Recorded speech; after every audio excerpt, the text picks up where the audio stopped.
All right, Mr. Wiseman, Here. Ms. Forrest, Here. Ms. Dodd. Here.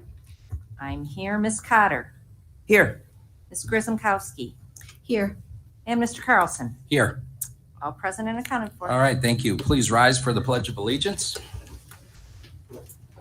I pledge allegiance to the flag of the United States of America and to the republic for which it stands, one nation, under God, indivisible, with liberty and justice for all.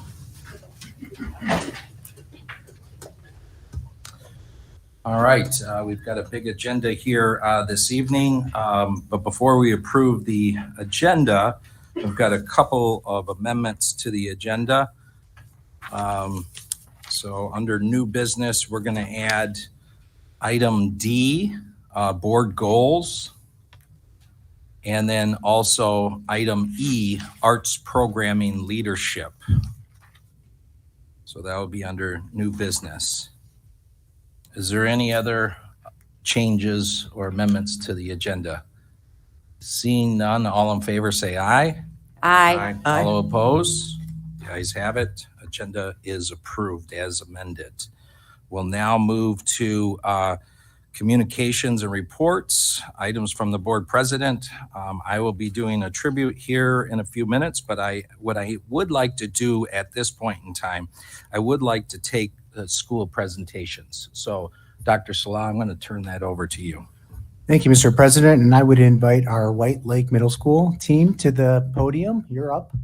Ms. Chutkowski, our principal, will introduce her team.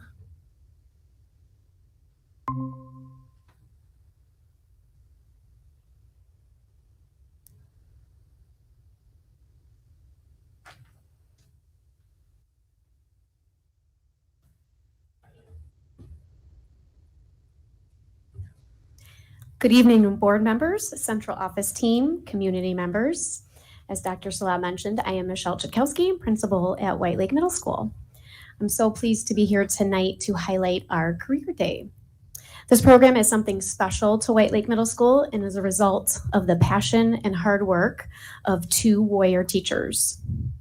Their motivation for Career Day was born out of a desire to provide real world connections that support the curriculum. At this time, I would like to introduce these two very special educators who are both 7th grade ELA teachers, Ms. Jennifer Fogelman and Mrs. Lisa Welch. We also have some pretty awesome 8th grade student presenters with us tonight who will be sharing their perspectives with you. I would like to introduce Lillian Brendel, Piper Huff, Meadow Sermon, Margaret Van Etten, and Kylie Williams. Next, you are going to hear from our assistant principal, Dr. Nick Peruski, who is going to provide some background with our HVS career readiness. Dr. Peruski. Good evening. So White Lake Middle School's Career Day perfectly supports the Michigan Department of Education's career readiness model. At the elementary level, we're really focused on career awareness and having students just learn about different jobs, just start to dabble a little bit. At the middle school level, we focus on career exploration. Students learn about the 6 different career pathways, and our Career Day helps to really expose students to that. At the high school level, students focus on career development, where they're choosing one or a couple pathways that they're really passionate about, and they're diving a little bit deeper into those. So that's kind of the progression of how the career readiness model works. Additionally, White Lake Middle School's Career Day helps to support the educational development plans, or EDPs, that students begin at the middle school level and then revisit each year. And that plan helps to allow them to develop their skills and interests and see how that could transition to a future career. So with that framework, I'd like to now turn it over to Ms. Fogelman and Ms. Welch, who are going to talk about specifically White Lake Middle School's Career Day. So we are so excited to be able to have a 7th grade career day. I knew I was going to do that. Not only because it's a really fun day for the kids, they get to see all these different types of jobs that maybe they didn't know about, but because it so perfectly fits into our curriculum. So we start off with a pretty big research paper and project where they dig into a very successful company and they look at how they're successful, why they're successful, kind of their path along the way. That kind of leads us into our group novel that we read, The Giver.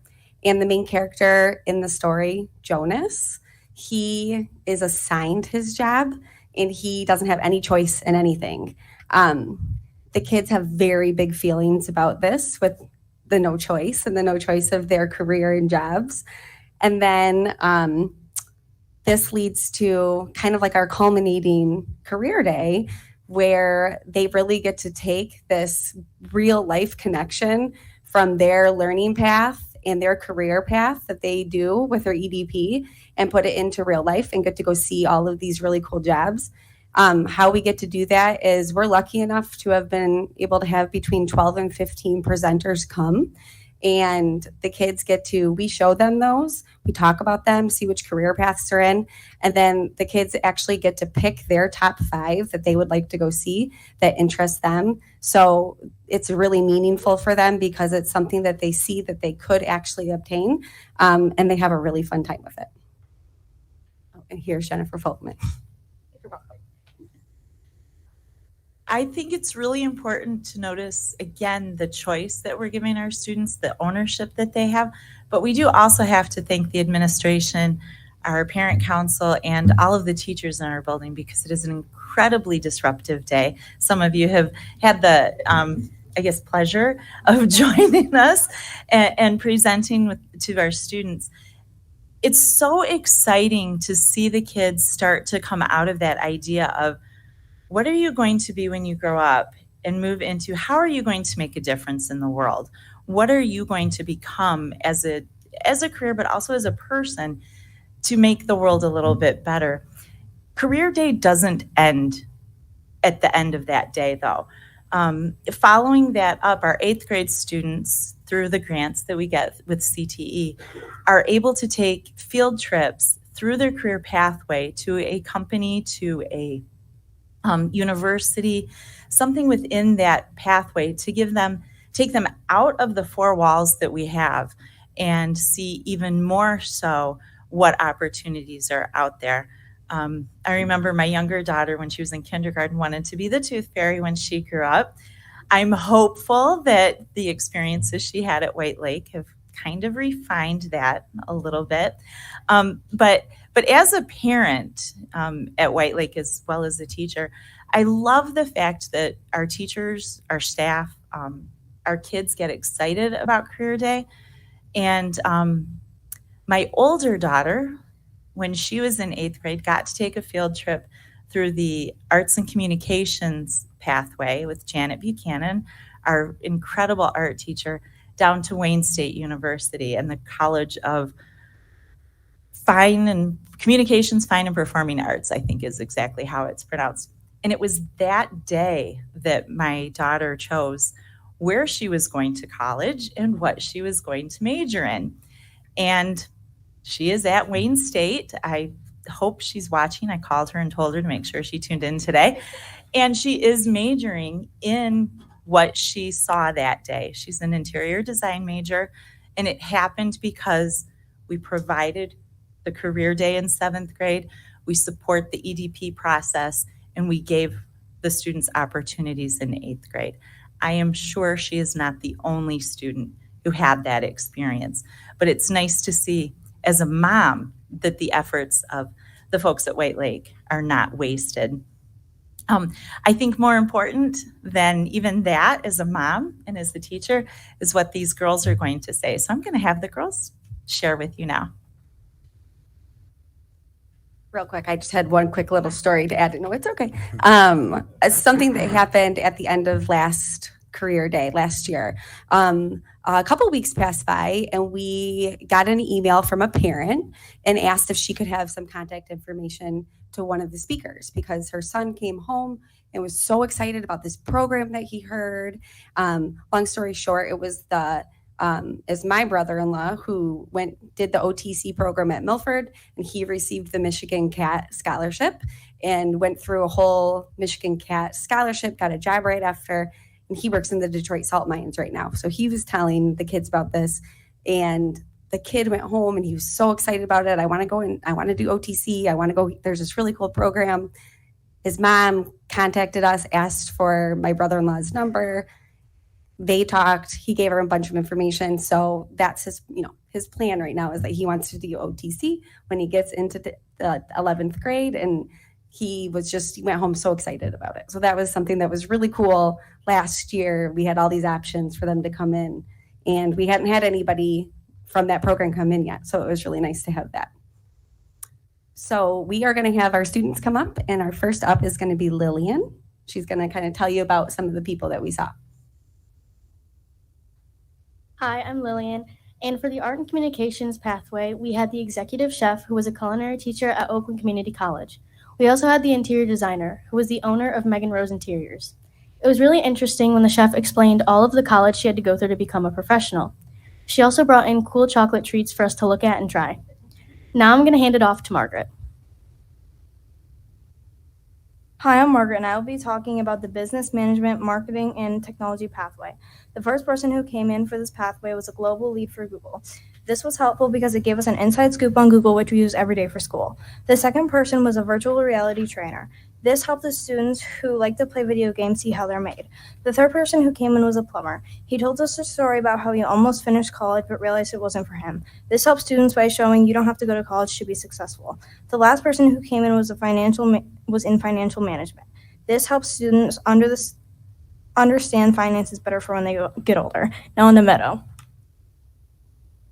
Hi, I'm Meadow, and I'm going to be talking about the engineering, manufacturing, and industrial technology pathway. The students got to see digital technology for automotive and gaming, a heavy equipment mechanic from the company Detroit Salt Mine, a footwear buyer who works for Moose Jaw, and lastly, a mechanical engineer by Gilmer Services, LLC.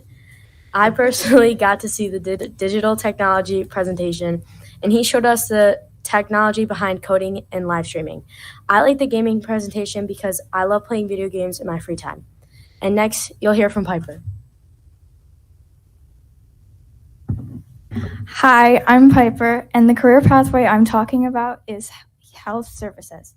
The two people that came into the career day were a doula and a trauma program manager.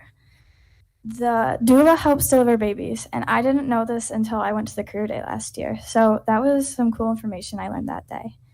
The trauma program manager gave an overview on CPR and also gave an overview on how to stop a bleed. This is cool because she saves lives every day. The career pathways are important because it gives an inside scoop on the medical field. Now I will hand this over to Kylie. Hi, I'm Kylie, and I'm going to inform you about the Human Services career pathways. Last year, I was in 7th grade and was very interested in the forensic scientist. She gave an idea on what a forensic scientist is. There was also other career pathways that involve human services, like the evaluator pilot, a college panel, and an attorney, which is actually my dad's job. Now let's give your attention to Mr. Jakowski. And our last career path is natural resources and agri-science. And as you can see from the slide, over the last few years, we have not been able to secure professionals from this area. So this is our shameless plug that while we would love to have anyone willing to participate in this year's career day, we're especially hoping to have some representation from this particular field. So please reach out to White Lake Middle School if you're interested in helping us with our career day. Gandhi once said, "The future depends on what you do today." Ms. Fogelman and Mrs. Welch's Career Day helps us live into our HVS mission to inspire and build futures one student at a time. Thank you to both of them for their collaboration and their dedication to our students, building, and district. I would also like to once again acknowledge our student presenters. Job well done, Warriors. And thank you so much for having us tonight.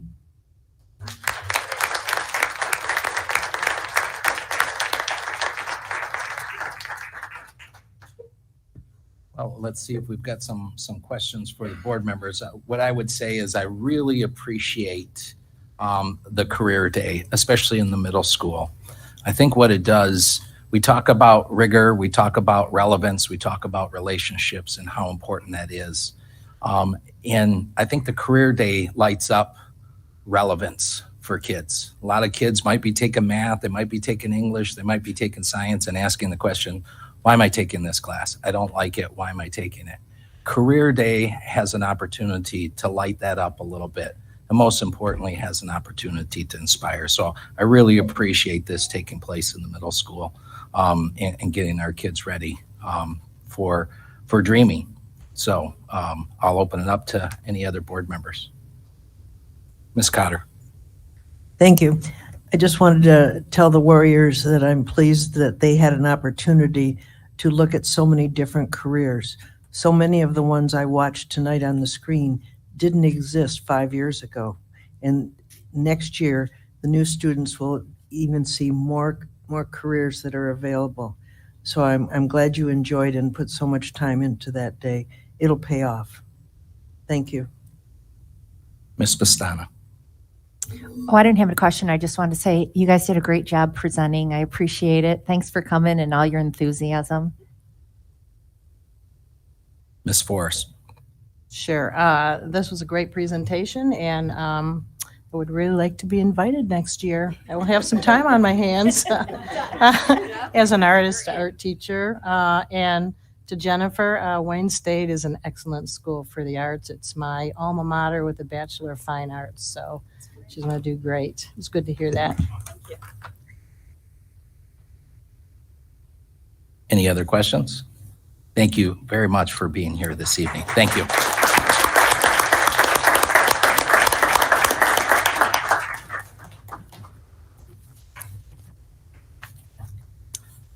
All right, we're going to move to recognitions, and we have one recognition, a very important recognition this evening, and I'm going to do this recognition from the podium.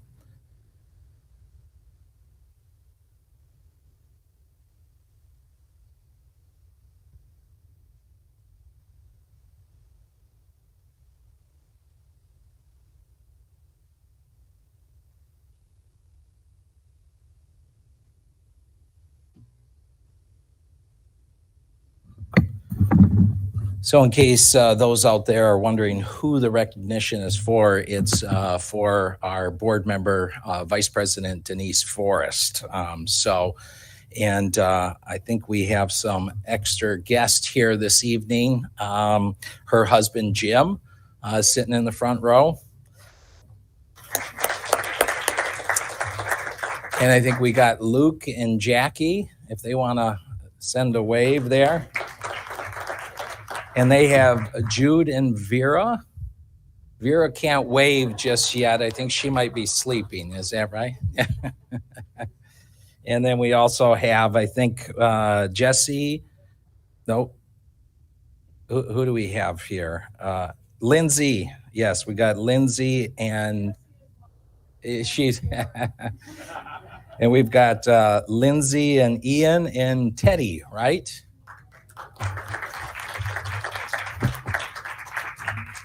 Thank you for being here tonight. A very special recognition this evening.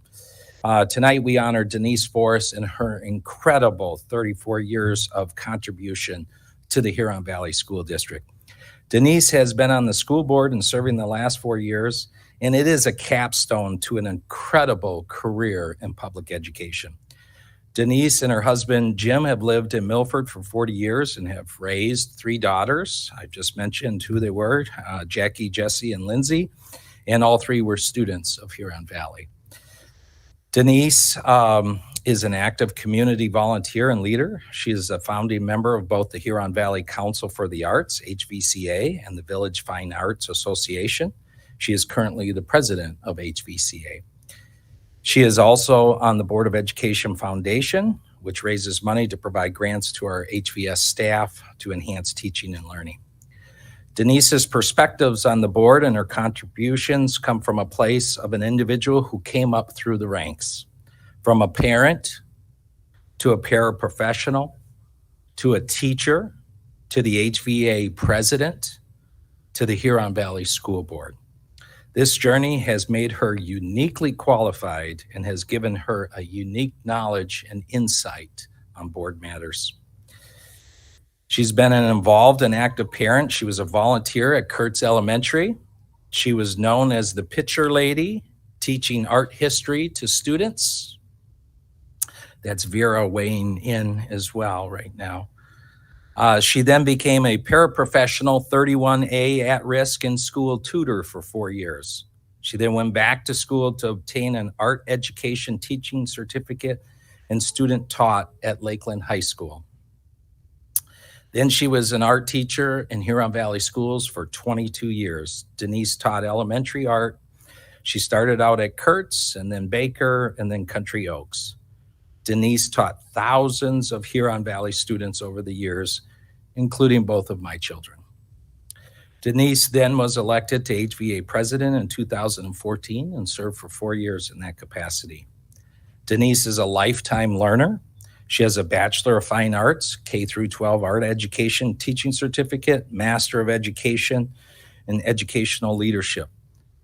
She spent 3 weeks in Japan as a guest of the Japanese government as a Fulbright scholar, learning and exchanging ideas with educators in Japan. Her commitment to lifetime learning is also demonstrated through teaching in art enrichment classes to adult special education students for 8 years. Denise loves researching best practices in education and researching global education systems. Denise Forrest retired in 2018 and decided to run for Huron Valley School Board to continue public service and give back to the school district in which she sent her kids and was rewarded in so many ways. Denise decided, when I asked Denise what her most proud moments on this board, her response was, number one, the successful passage of the $200 million HVS bond in 2019. I see Jeffrey's head nodding, and also TMP and Clark in the back are happy about that. Also, she was proud to have helped lead our district through the pandemic, 2.5 tumultuous years. She's a people person, and she's done a fabulous job on bringing people together despite different backgrounds and opinions to make our school community better. This last one is not one that she mentioned, but one that she is most passionate about, and that is the arts. Denise is a supporter of athletics and knows what it makes a difference in the lives of our student athletes. But Denise also believes in equity and wants to ensure that the arts is organized and coordinated, that the great programming offerings that we have in this school district will continue for years to come. Denise worked as the chair of the Athletics, Arts, and Activities Committee last year, which was an ad hoc committee. One of the recommendations coming out of this committee and being introduced tonight during new business is a resolution that will create a space for coordination and alignment of arts programming across the district, from elementary to middle school to high school. This is one of Denise's legacies, and at this time, without objection, I will ask the resolution be moved and seconded and read. So can I get a motion? Mr. Weissman. I'd like to make a motion for the Board of Education to approve the resolution that's about to be presented. Okay, and I have a second from Ms. Pastana. I'll second that. Can you go ahead and read the resolution? Certainly. Whereas Huron Valley K-12 students have access to quality visual arts programs throughout the district and have had art shows featuring their work at each high school, Huron Valley Hospital, the Suzanne Hasku Arts Center, the Shack, in the Huron Valley Council for the Arts, students have earned top awards for work and received art scholarships to areas collegiate programs. And whereas Huron Valley High School students participate in award-winning theater arts programs where they consistently earn top superior ratings from the Michigan Thespian Festival, receive nearly $700,000 in college scholarship offers, and have been invited to compete in the International Thespian Festival, where they have also earned top superior ratings in the 2022 Best Musical Theater Duet in the country. Students earn spots to compete in the Sutton Foster Award annually and have won first, second, and third place in the past 4 years. And whereas Huron Valley Schools vocal music programs have a long-standing tradition of success as choral groups and solo ensembles, trained in musical theater, classical and pop music, students consistently receive the highest ratings and many receive perfect scores at solo and ensemble.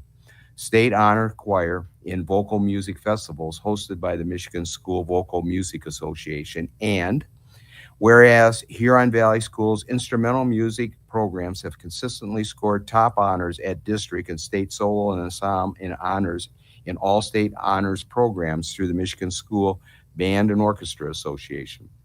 The marching programs at both the middle and high schools offer extracurricular opportunities for both instrumental music or instrumental students and those involved with Flag Corps.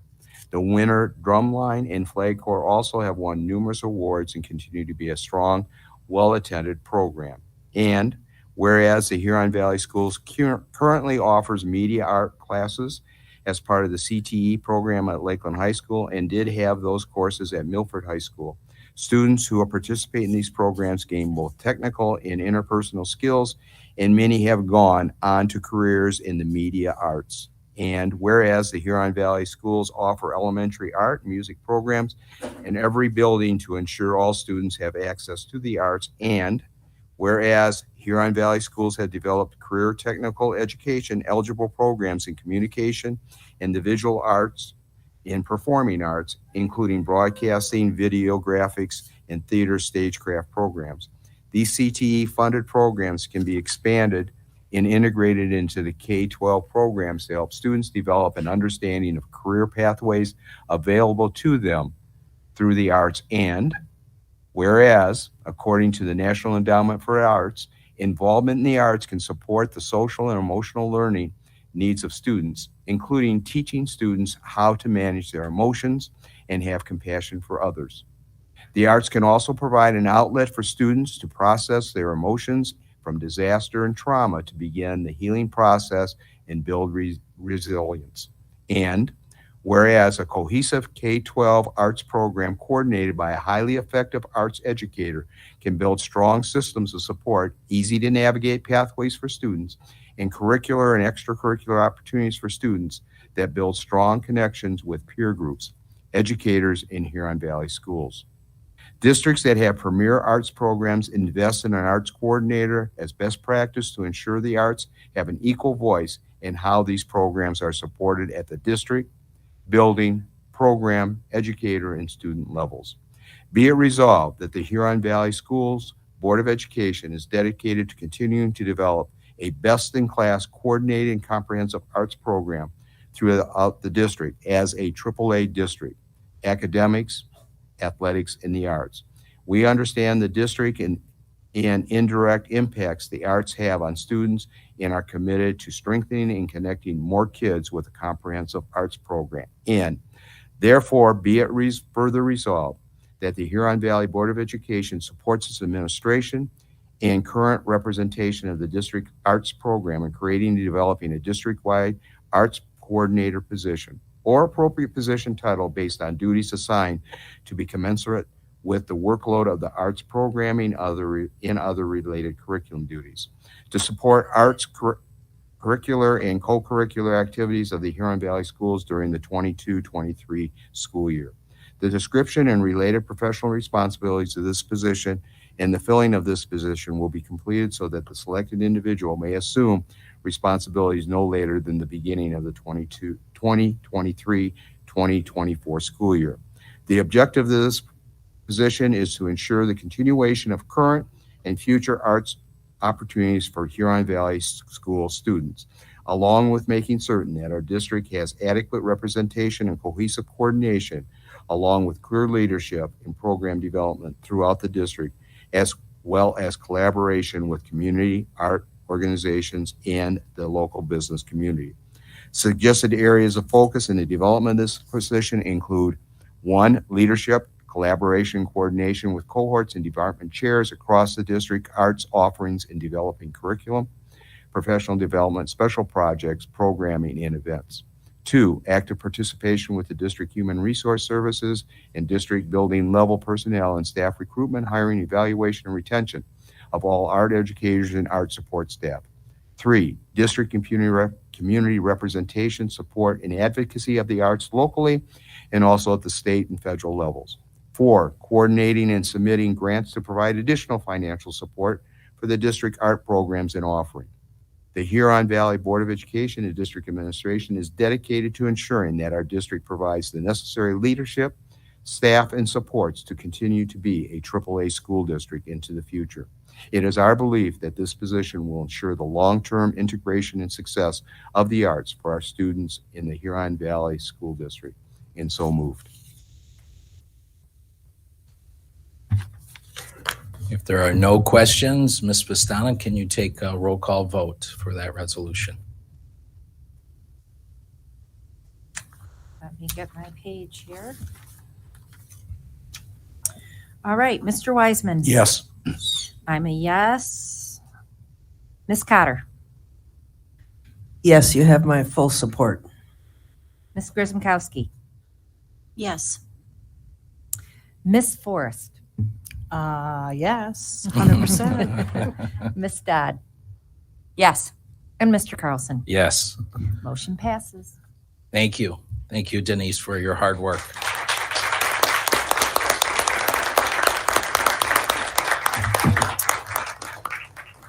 Denise's next board meeting will be her last, but she is a grandmother to 4 beautiful grandchildren, and I'm sure she'll be enjoying her future days as an active and involved grandmother. I reviewed a number of quotes the last couple of days looking for one that might fit Denise and her legacy here in Huron Valley.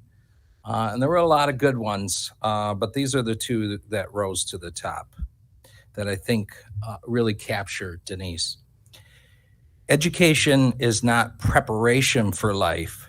Education is life itself. And that was from John Dewey. And I think it really epitomizes the lifetime learner that Denise embraces.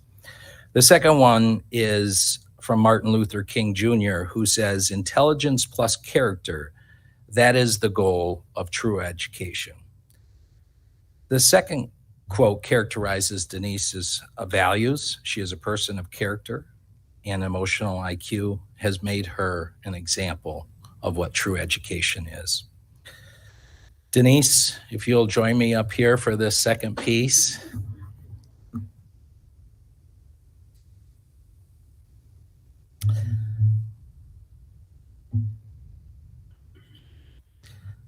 Denise, on behalf of the Board of Education, what an honor it has been to serve with you these past 4 years. You have made Huron Valley a better place for staff, teachers, parents, and most importantly, for students, past students, present, and the ones that will walk the hallways in Huron Valley in the future. As a token of our appreciation, there's a plaque here that says, in recognition of your exemplary dedication in years on the Huron Valley School Board. And at the bottom, we have the coin, and it has our mission statement, inspiring and building futures, one student at a time.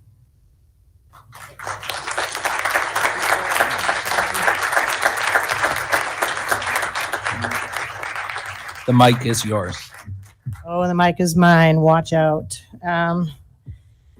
Wow. Told myself I wasn't going to shed a tear. I did that already. It's a huge surprise seeing my whole family here. In fact, I told my husband, don't come, you'll make me cry. But he's here and I'm gonna, so there. Anyway, I appreciate those kind words, Mr. Carlson, and this I will cherish the rest of my life, as well as cherishing my 34 years in Huron Valley Schools in various capacities. And, you know, I've been kicking around a quote of my own. You know, I've came onto the board when we were working on the bond that was passed after many failed bonds, and we certainly are grateful to the hard work of our community and our administrators, teachers, everyone that went to bat, community members, businesses. Thank you.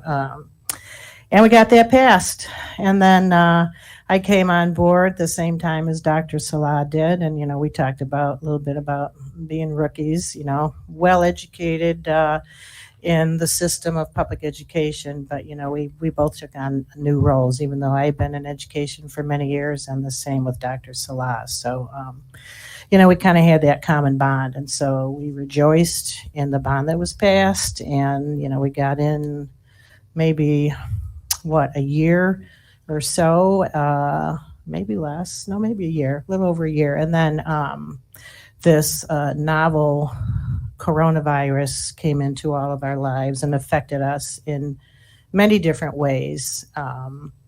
It was rough, and we shifted and were nimble and worked we worked hard and, we solved and we did the best that we could, with what we were given and, with the ever-changing landscape. And I feel personally that I had the right seat on that bus. It was the right time for me to be on the board with my past experiences. And, we had a solid board, and I'll include Jim Pearson and Jeffrey Long on that, who are retired from the board. But together we were in lockstep serving our community. And, I'm proud, super proud of the work that we did there. And with that, I had this quote kicking around in my head from Charles Dickens' A Tale of Two Cities. It was the best of times, and then it was the worst of times. But I'm going to say now that we are back to the best of times, and I'm very excited with our strategic plan that's going to be rolled out. I won't be part of the governing team, but you can bet that I will be helping in whatever way I can with the continued success of Huron Valley Schools. I'm thinking with the kids that were here and, my own children, that was a big surprise. We'll talk later. That was a big surprise, and I'm pleased that they're here. But, they went through Huron Valley Schools. We had these beautiful middle school children here talking about what they're doing. And then I have my babies over there that I am thankful I'm going to be spending more time with them, because we did make some sacrifices for the work that I've done. And we have the next generation. And this is the very best that public education has to offer. And we need to keep this institution going. We've had this in Michigan for 200 some years. And it's the best way to educate all of our children. Equally and equitably, those words are being thrown around now, but it is true. We take all kids that come into our doors, and we work with them regardless of who they are, what their background is. We help them succeed, and we help them grow in their own way. So, I look forward to that future for Huron Valley Schools. And I would say, for 4 years on the board, I shifted from being a teacher and EA president. And one thing that was a constant, that if you're going to be on a school board, a public education school board, you had better love public education and 100% support public education, because that's what we do here. And number two, I reference it, we take in all children, and we teach all children regardless of what they think, who their parents are, who their guardians are. We take them in and we nourish them, and we get them through to graduation, and then their future, will follow for them, and they'll be successful. So inspiring and building futures, one student at a time. I thank you all.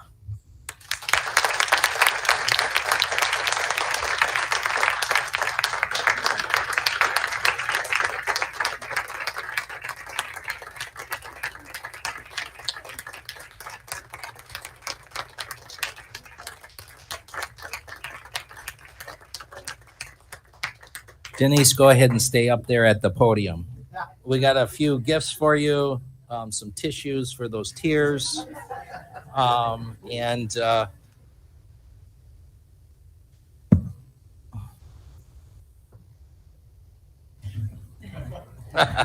who's coming. Hi, Jude. So Denise, on behalf of the board, we have a few little gifts for you and some flowers. You and Jude can hold that. You want to hold these for me? Yeah. These are for you. Thank you. And I think each of us probably want to say a little something, so I'm going to start. Okay, thank you, Auditor Denise. So I met Denise when I ran for the school board in 2014. I lost, but she took the time to teach me about what was important to the staff and kids in our schools. We also bonded over our shared name. In the years since then, I've known her to be fiercely loyal, passionate about education, and knowledgeable about the district. She is a lifelong learner, and she constantly makes me laugh. She's always up for an adventure, and whenever I'm with her, whether it's in Philadelphia at a conference or talking to her on the bat phone from her house, I know she will always go the extra mile to make sure the job is done right. Denise is a good friend, and she will be greatly missed at the board table. I thank her for all her service and the integrity she brought to this job. Huron Valley is better because of Denise Forrest and her dedication. We all owe her gratitude and appreciation.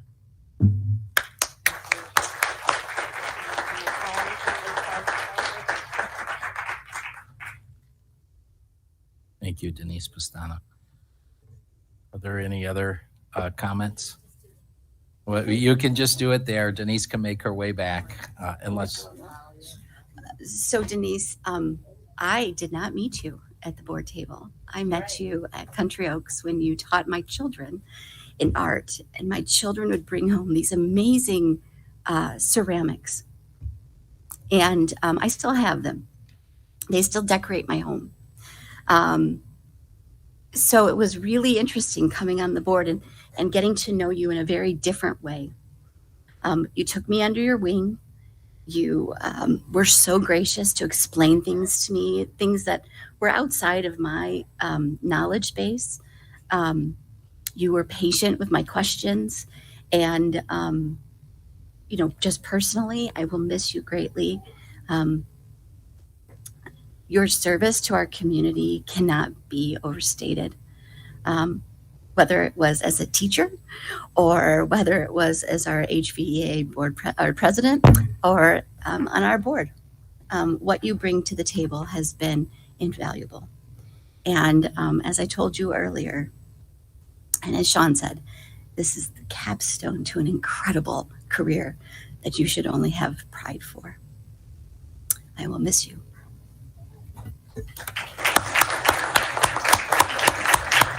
Ms. Cotter. Yes, thank you. Ms. Forrest, I just want to remind you that the number of times our careers have really crossed paths over these years, whether it was at Baker School or with the association or just our work together on our different committees we've been together. Each one of our people who sit up at this table, they all bring something special to our board. And I want you to know that your special contribution to the board was all about legislation and about what's good for kids. And I'm going to miss that the most. It's so much easier to give Denise a call than to go online and try and find your answer. Believe me, you will be so missed because of that. I wish you the best. And I got to be honest, with those grandkids sitting over there, you're in for a good ride. Thank you so much. Mr. Wiseman. I don't know what more I can add to this, buddy, but it's been a great ride. You're an integral part of this board of governance. Never, ever, ever a question as it related to what your focus has been. Not only the 4 years that you've been on the board, as it's been focused on what's in the best interest of our students. Every decision is student-based. And I'm going to miss the conversations that we've had in the car, over the phone, in person. You're a great lady. You're going to be sorely missed. And you are an absolute example of what makes Huron Valley schools and the Huron Valley community such a special place to be. And I appreciate everything you've done. Our conversations usually begin with, hey, you got a minute? And the next thing I do is I look at my phone and it's 32 minutes, going on 35 minutes. And Jim is over here saying, we're here. We're all right. Get off the phone. And I also do want to point out one of the things that has been mentioned, but at the same time, it's shared sacrifice. And I appreciate, Denise, your family. I appreciate the sacrifices that they have given as you have given to us and to all your babies in Huron Valley schools, because every one of our students are your children. But you're very blessed with the family that's in front of us. And I'm also very, very pleased that, we have it on recording, right, Fred? That you are here and you're only a phone call away, and that we're going to keep you quite busy over the next few days, weeks, months, and years, because you bleed Huron Valley colors, and we need you. We need you. Thank you. All right, last board member, Laura Dodd. Yep, Vera told me to wrap it up. So little Vera over there gave me the wrap it up. And I wanted to say what Tom just said. It's full of a lot of, you're not going to be at this table, but we know you are always willing to help. And it's not just help our schools, but help our communities and help our communities connect to our schools. And so I'll miss not having you right here to, kick at me if you have to or whatever. But I know you're still here. You're still going to be a supporter of the schools, the arts, the district, the community. And that makes me feel pretty good. And it also makes me super glad that you're going to get to spend time with these rascally little people, because they obviously love you to pieces. So thanks very much. Mm-hmm.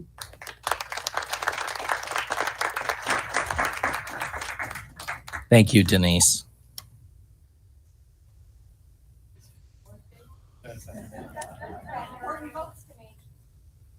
Jim, you're welcome to stay if you'd like.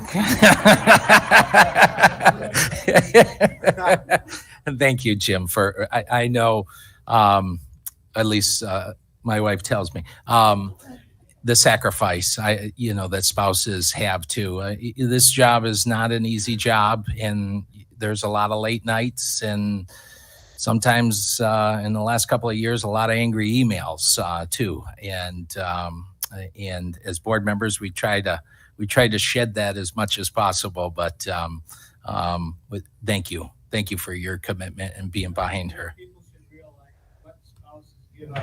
I mean, it's very time consuming. I don't think people realize what they sign up for. I agree. Asking me about that. 2 meetings a month. All right. So with that, what's that? We'll just take a brief 5-minute recess.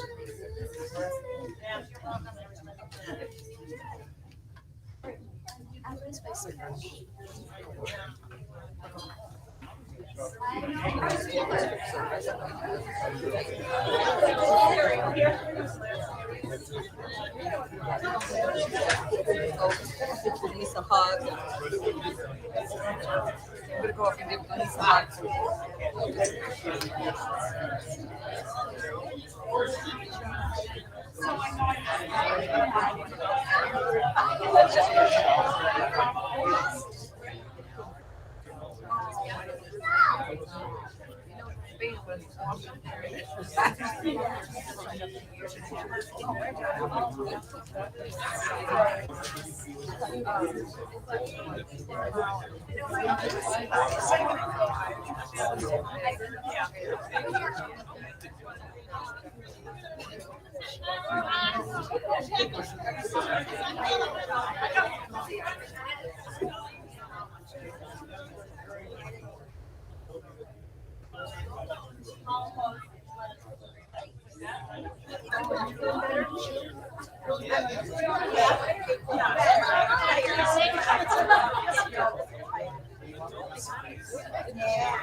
We're going to reconvene at 7 o'clock and get started.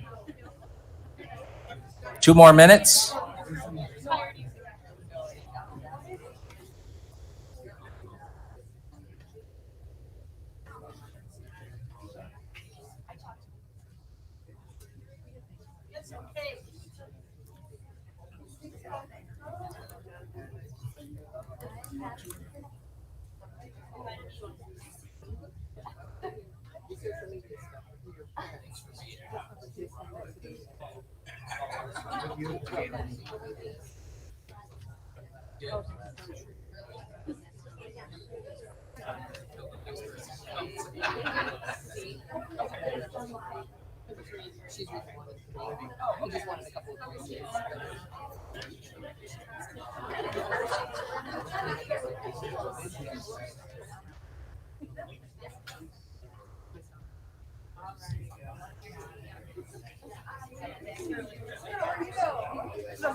I got you, John.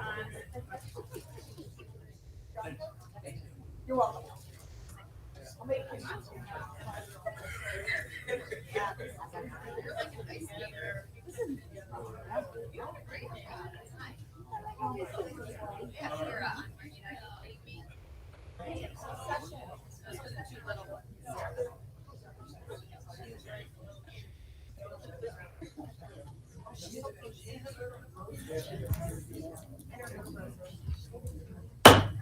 All right, we'll call the meeting back to order, and I'm going to turn it over.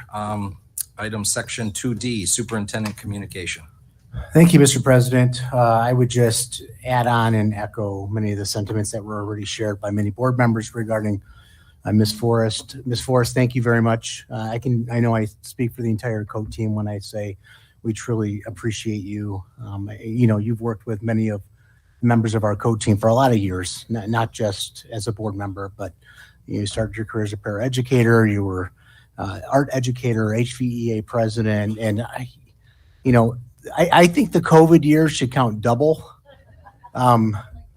They totally are. You should get double the credit for those years. But at any rate, I know you're going to be missed, and I think the common sentiment that comes up whenever the COAT team talks about you is your passionate advocacy for public education. Certainly, I think it's unrivaled. It's up there with just about anybody else that I can think of. So this is just a card for you if you wouldn't mind passing it on. Nothing special. We just wanted to share our thanks from the COAT team.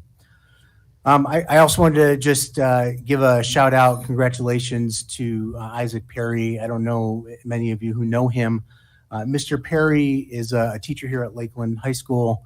Outstanding educator. I had an opportunity this weekend to spend some time at the Chamber of Commerce Gala where Mr. Perry was recognized as Citizen of the Year for the Huron Valley community. So I just want to give a shout out and send my congratulations to Mr. Perry. He's just one example of the many reasons why this place is so special. So congratulations, Isaac. Very, very proud of you. And it was really nice to see his family there, his son and his daughter, and it was a wonderful recognition. So school health and safety, I'm just going to touch on this briefly. Last week, there was a press conference by a couple of former Oxford schools board members, and they shared some comments regarding processes and procedures of school districts as it relates to catching threats that might exist to the overall population of a school environment and a community.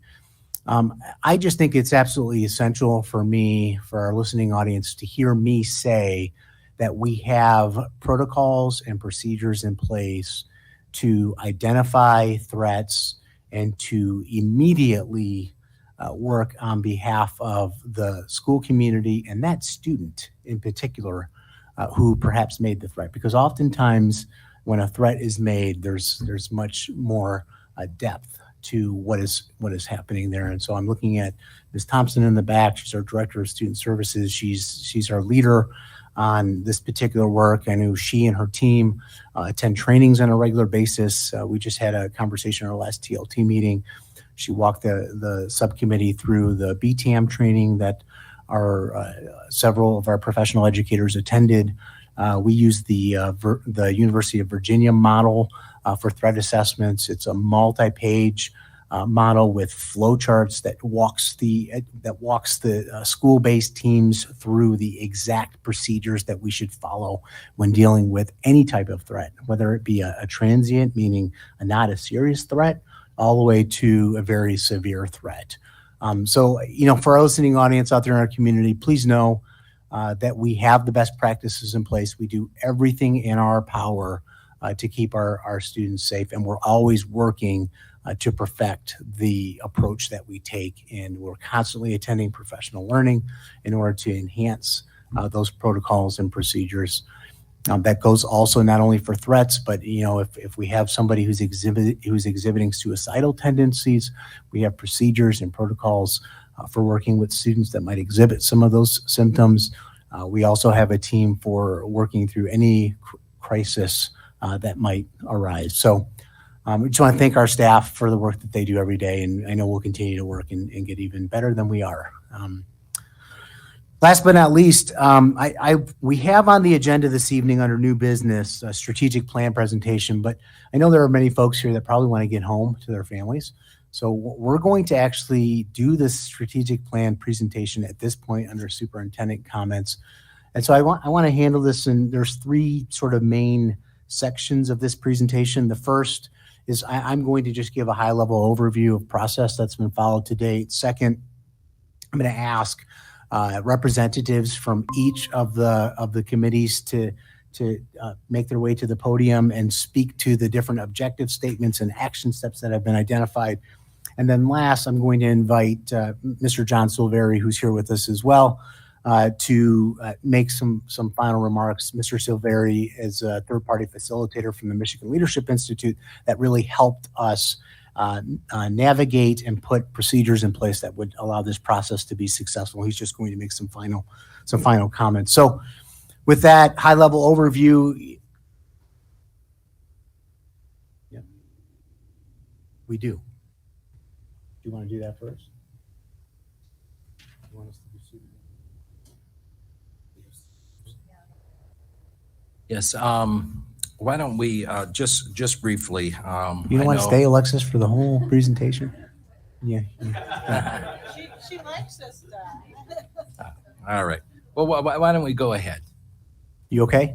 You sure? This is like your get out. Okay, don't say we didn't give you a chance. She's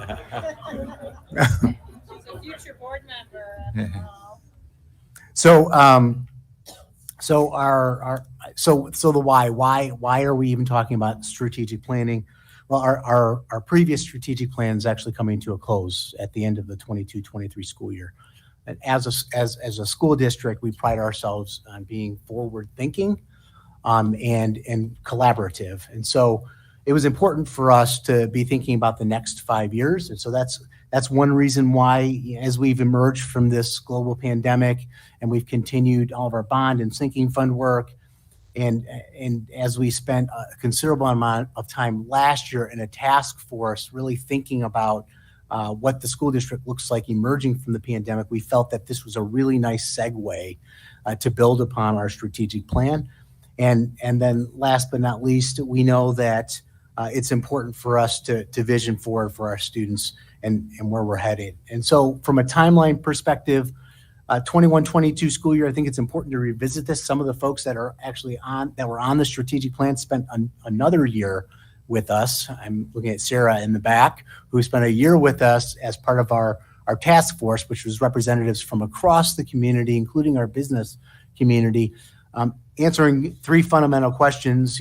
One, how do we meet the needs, social emotional needs of our students coming out of the pandemic? Two, how do we prepare students for jobs that don't even exist today in the new economy? And three, what types of innovative programs do we need to build upon and foster?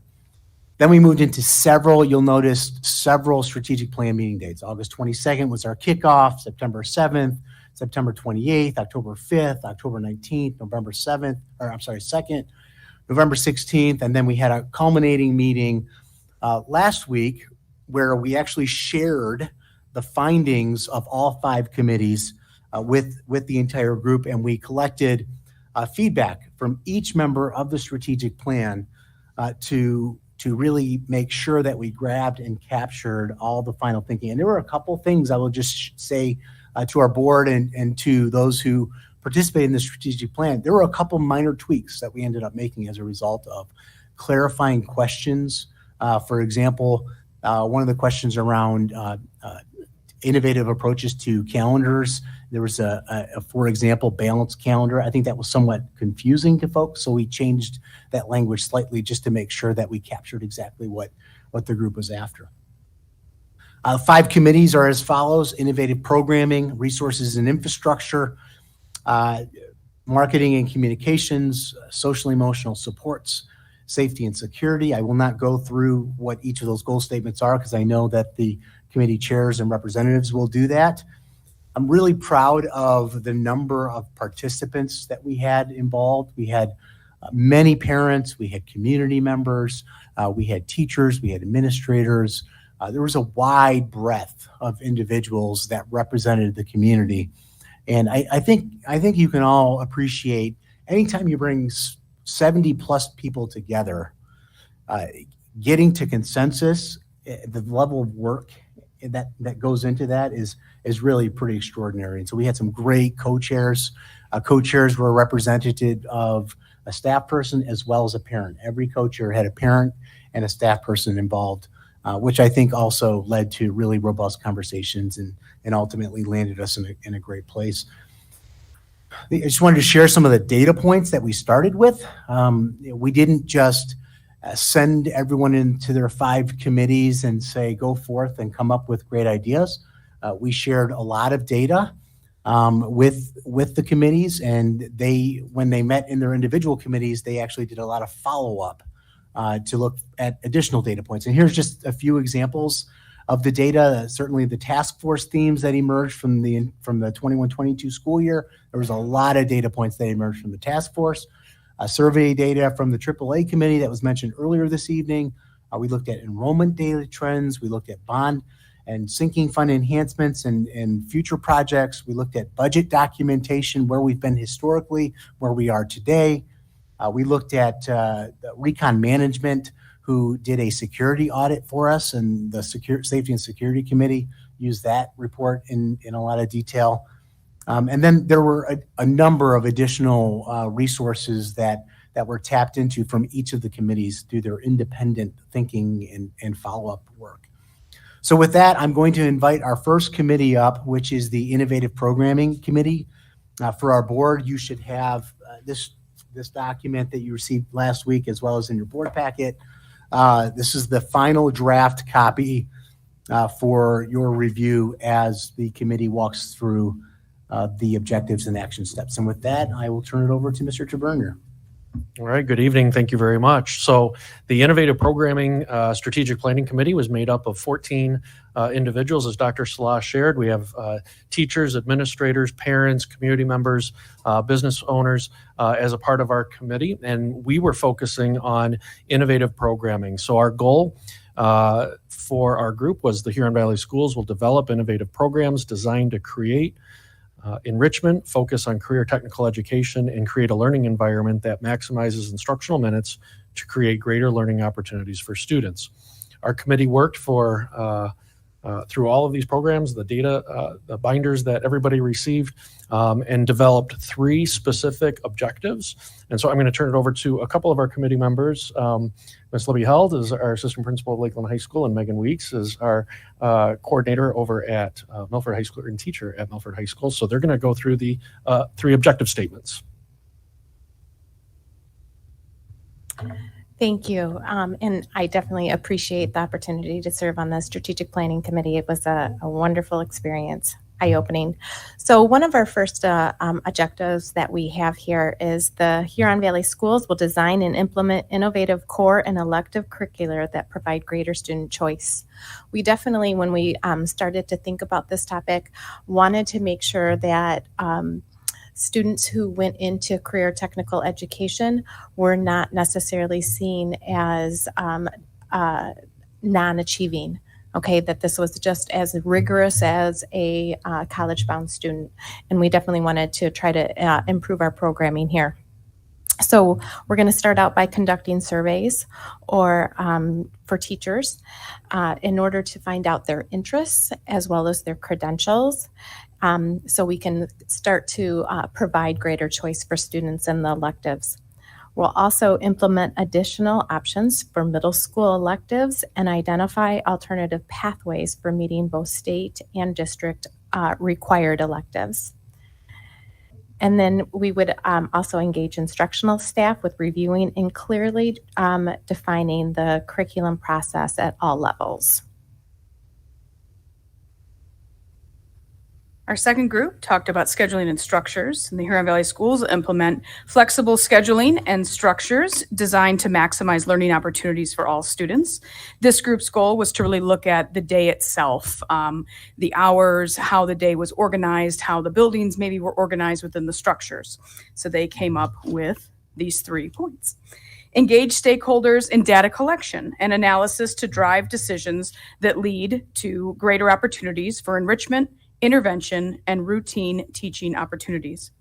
To review and develop calendar options that support innovative programming K-12 while aligning with district fiscal responsibility, i.e. the balanced calendar that Dr. Salah mentioned, and offer daily schedule options that support innovative programming K-12 while aligning with district fiscal responsibility, for example, the start and end times.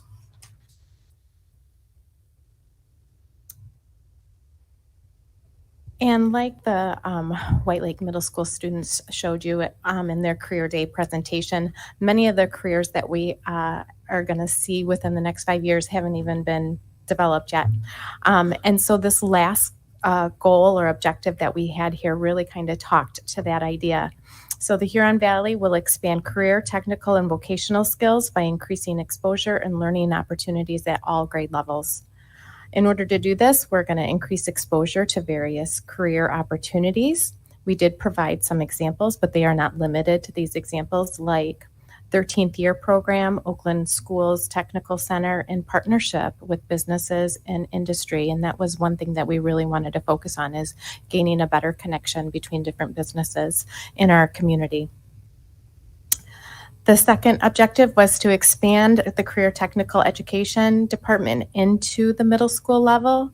And then the last one was to reevaluate our curriculum to provide career pathway alignment in grades K through 12. All right, so that wraps up our innovative programming section. I want to also thank the co-chair, my co-chair for this group, and that was Angela Willis. She was here earlier this evening, but had to leave before we got to this point in the agenda. But I want to publicly thank Angela for her work in co-facilitating with our committee. So I'm happy to present that this evening. Thank you, Mr. Tavernier. And I know Kim Gutierrez is in the back too, and she was also a part of that committee. Thank you for being here, Kim. We appreciate you. Next up on the agenda, we have resources and infrastructure. And so I'd invite Jeffrey and Dan to the podium. Thank you, Dr. Salah. So our group was tasked with resources and infrastructure.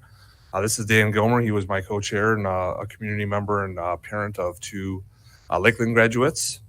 And so our goal stated the Huron Valley Schools will maximize resources and infrastructure in order to maintain and attract HVS staff, enhance learning opportunities, and provide a wide array of support for students. And so we came up with 4 objectives, and I'm going to have Dan read the first couple, and then I'm going to do the last 2. So Dan, go ahead. So I appreciate having the opportunity to be a part of the team. I've known Jeff since before he joined the school district. He has been about data, and I will say our team on an enormous amount of data, reviewing the data books that Jeff and his team had put together. Objective number 1, the Huron Valley Schools will review and adopt a building utilization model that right sizes infrastructure usage based upon student enrollment trends in order to enhance current instructional program offerings. So, an implementation strategy, conduct analysis of current building utilization across the Huron Valley schools in order to determine whether consolidation, redistricting, grade reconfiguration, or any combination there should be implemented. B, conduct analysis of community construction trends and birth rates to determine any potential changes in population density and growth in order to estimate future HVS building needs. C, conduct analysis of grade level configurations related to building utilization. Examples are pre-K to 2, K through 6, 5 and 6, any number of different, or any other configuration designed to enhance teaching. Objective 2, Huron Valley Schools will attract and retain high quality staff to Huron Valley Schools. invest in the Huron Valley staff through salary and benefit review offerings and comparable group benchmarks while following board policy and remaining fiscally responsible. B, review partnerships with a select number of local college, universities in order to create a pipeline of student teachers.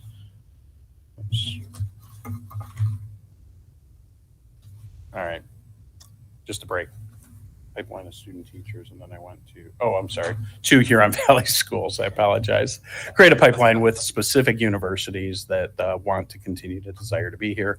Point C, offer quality student teacher incentives to retain prospective staff to the Huron Valley schools in potential job opportunities.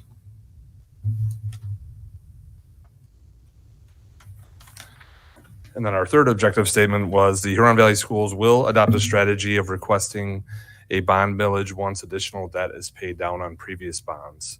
And an action step regarding that would be engaging bond advisors with analysis of current debt in order to identify and recommend timing for the next ballot proposal. So obviously, you know, again, as part of Denise's legacy here, passing that bond in 2019, we went through a 10-year repayment cycle, and that's going to give us some flexibility as we work into the next really 3 to 5 and even 5 to 10 years. So good work on the district on that respect. And then objective statement 4, the Huron Valley Schools will attract and retain students and families to the Huron Valley Schools to the extent that factors outside of the district control, including birth rates and aging senior populations, are controllable. And so to do that, you know, we want to offer high quality programming, including the arts, athletics, and academics by right-sizing buildings and concentrating staff expertise across fewer physical spaces. We also want to investigate and consider aligning JK through 12 building paths as feeders with the east side of the community feeding to Lakeland High School and the west side of the community feeding to Milford High School. And so we have, you know, a real nice opportunity here, obviously, two comprehensive high schools that offer opportunities for our kiddos, and that pathway through each side of the district is a nice opportunity that we may consider here. So again, that's group 2. We want to thank the committee that we had. I want to publicly thank Dan. Dan was at most, if not all, of the meetings with us. And then obviously our team, which was, again, like John said, made up of community members, parents, administrators, teachers. And I felt like we had a really good group, and they were all very receptive to the process. And I want to thank each and every one of them for the enormous amount of time we had them helping us out in this venture. So thank you. Thank you, Mr. Van Gotham, and I would invite Marketing Communications to the podium at this point.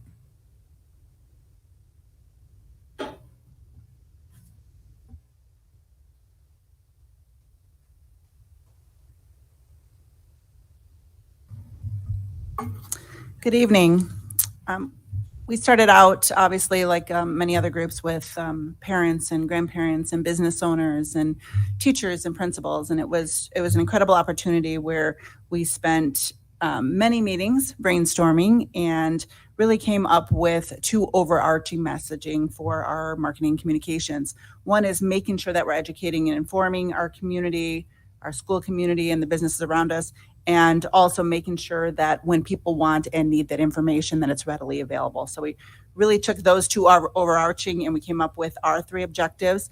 Joining me is Shannon Loso, who is our Director of Community and Recreation. She was on our committee as well. So to start with our first objective, I'll read the objectives, and then Shannon will go into what our strategic implementation is.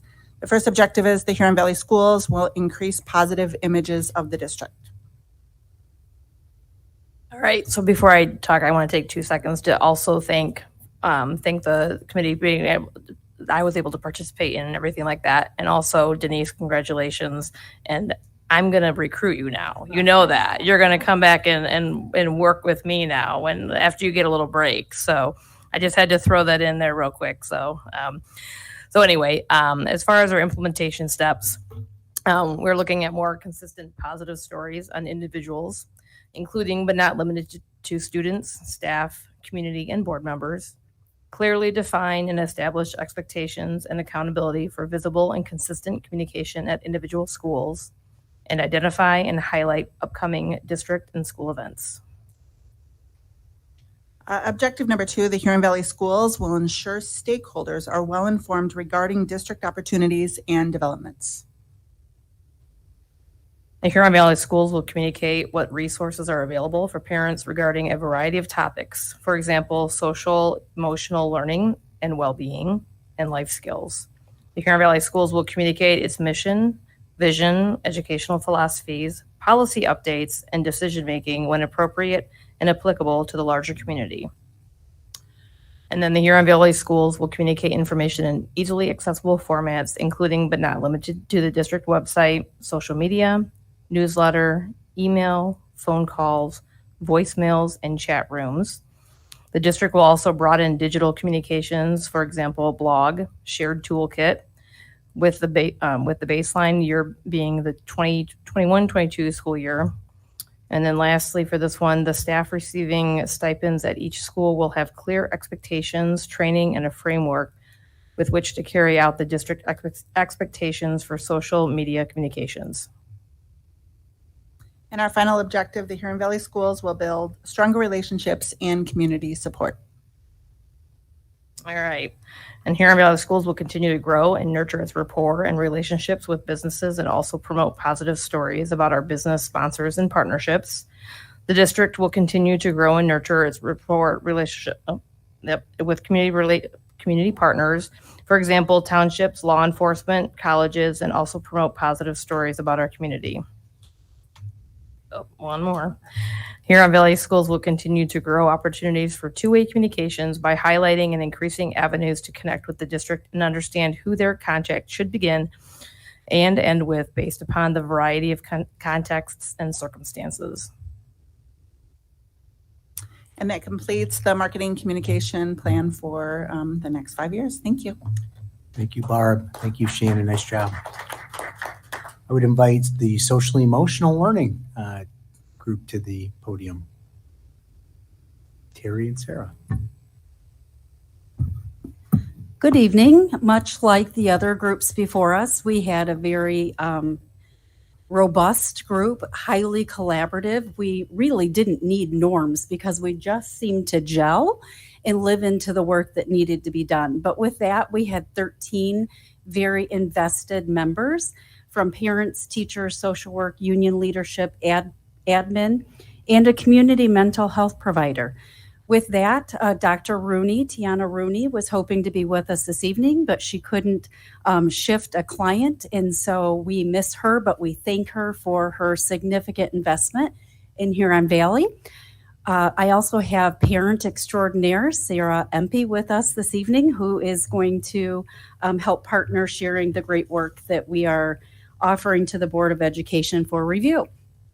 Before that, we broke into 3 objectives, and with that, we had action steps living into our recommendation for the objective completion. 1, focusing on students. Secondly, focusing on staff and the investment of educating to build an equal foundation for all of our staff, relevant to the frontline work of delivering instruction and support to students. And last but of equal importance is improving community partnerships so that on all fronts we are increasing the social emotional wellness of all stakeholders. Sarah is going to share with us our goal and then our first objective. Thank you. Our overall goal is that the Huron Valley Schools will identify a robust social, emotional, systemic model designed to support students who may benefit from mental health resources.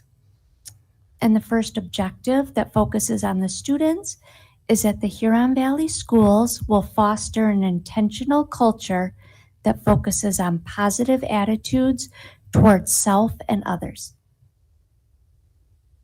And so offering 3 action steps to meet the objective. 1 is implement strategic social emotional learning programming systemically throughout the district, really focusing on the mindful culture building that's so important within our schools. 2, provide access to extracurricular activities and where where staff are available and willing beyond the school day. Much discussion around at the bookend of the day, ensuring that where it is fiscally responsible and aligned to board policy, that we remove barriers for student access to those important opportunities. And our third, develop an inclusive student-driven mentorship initiative, both formal and informal, to cultivate the connections we're hoping to achieve. And so that aligns with our AAA district, so focusing on and targeting academics, athletics, and the arts. With that, brings us to our second objective. So our second objective was focused on the staff of Huron Valley, and it reads as the Huron Valley Schools will equip all members of the staff with training and resources to support mental health and wellness. Within this area, we also offer 3 objectives: train all applicable staff in trauma-informed model and implement trauma-informed practices specific to each building.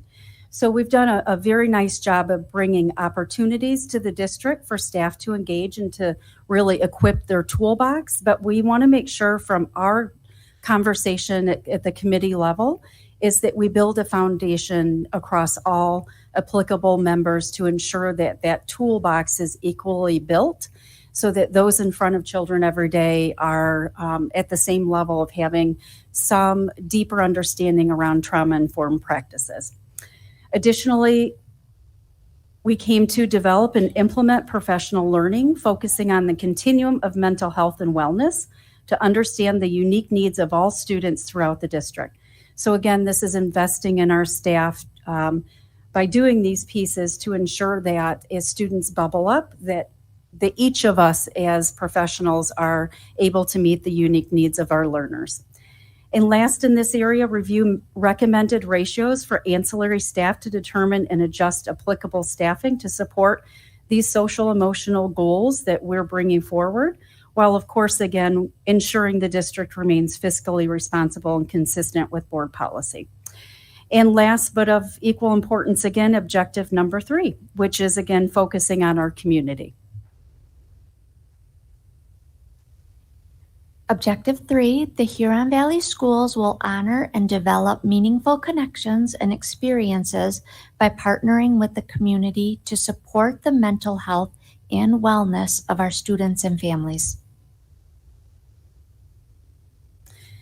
And with this, we speak of developing and publishing a community resource guide that will be revisited and updated annually as necessary. This is work that lived pre-pandemic that we need to come back to. Agencies have changed, professional providers have changed significantly, so we need to come back to that wonderful resource that we've had over many years and make sure that it's current and relevant to those who need to lean into the services required.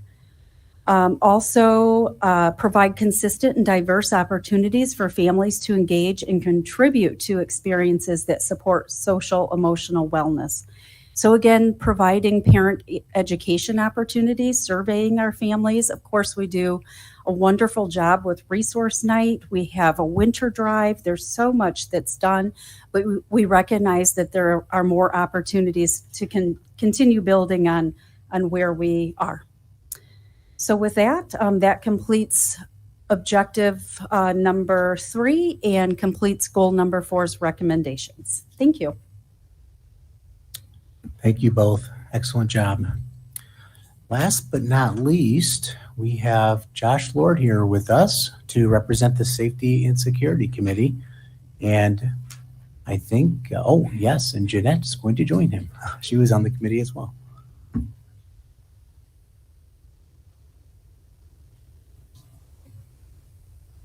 Good evening, and thank you so much. It's a pleasure to be here, and we want to start by thanking the school board for investing not only in this process, but these specific topics. This decision did not come lightly, and the resources that you put behind this process really speak to your commitment, so thank you. Also to Dr. Salah and John, really did a great job teeing us up for success. We also had a very diverse set of committee members representing all facets of our stakeholder community, and just really proud of the work that's before you tonight. And thank you to all the other committees and the chairs. This was an awesome process, and we appreciate the last 6 months. HVS really has set up the district for better near-term and long-term success when it comes to safety and security. The work that we completed was really focused on tackling 3 distinct areas: interior and exterior infrastructure, policies, and people. And our first goal statement that we had to work from was the Huron Valley Schools will identify gaps and enhance the current safety protocols that work towards additional safety measures that are aligned with industry best practices.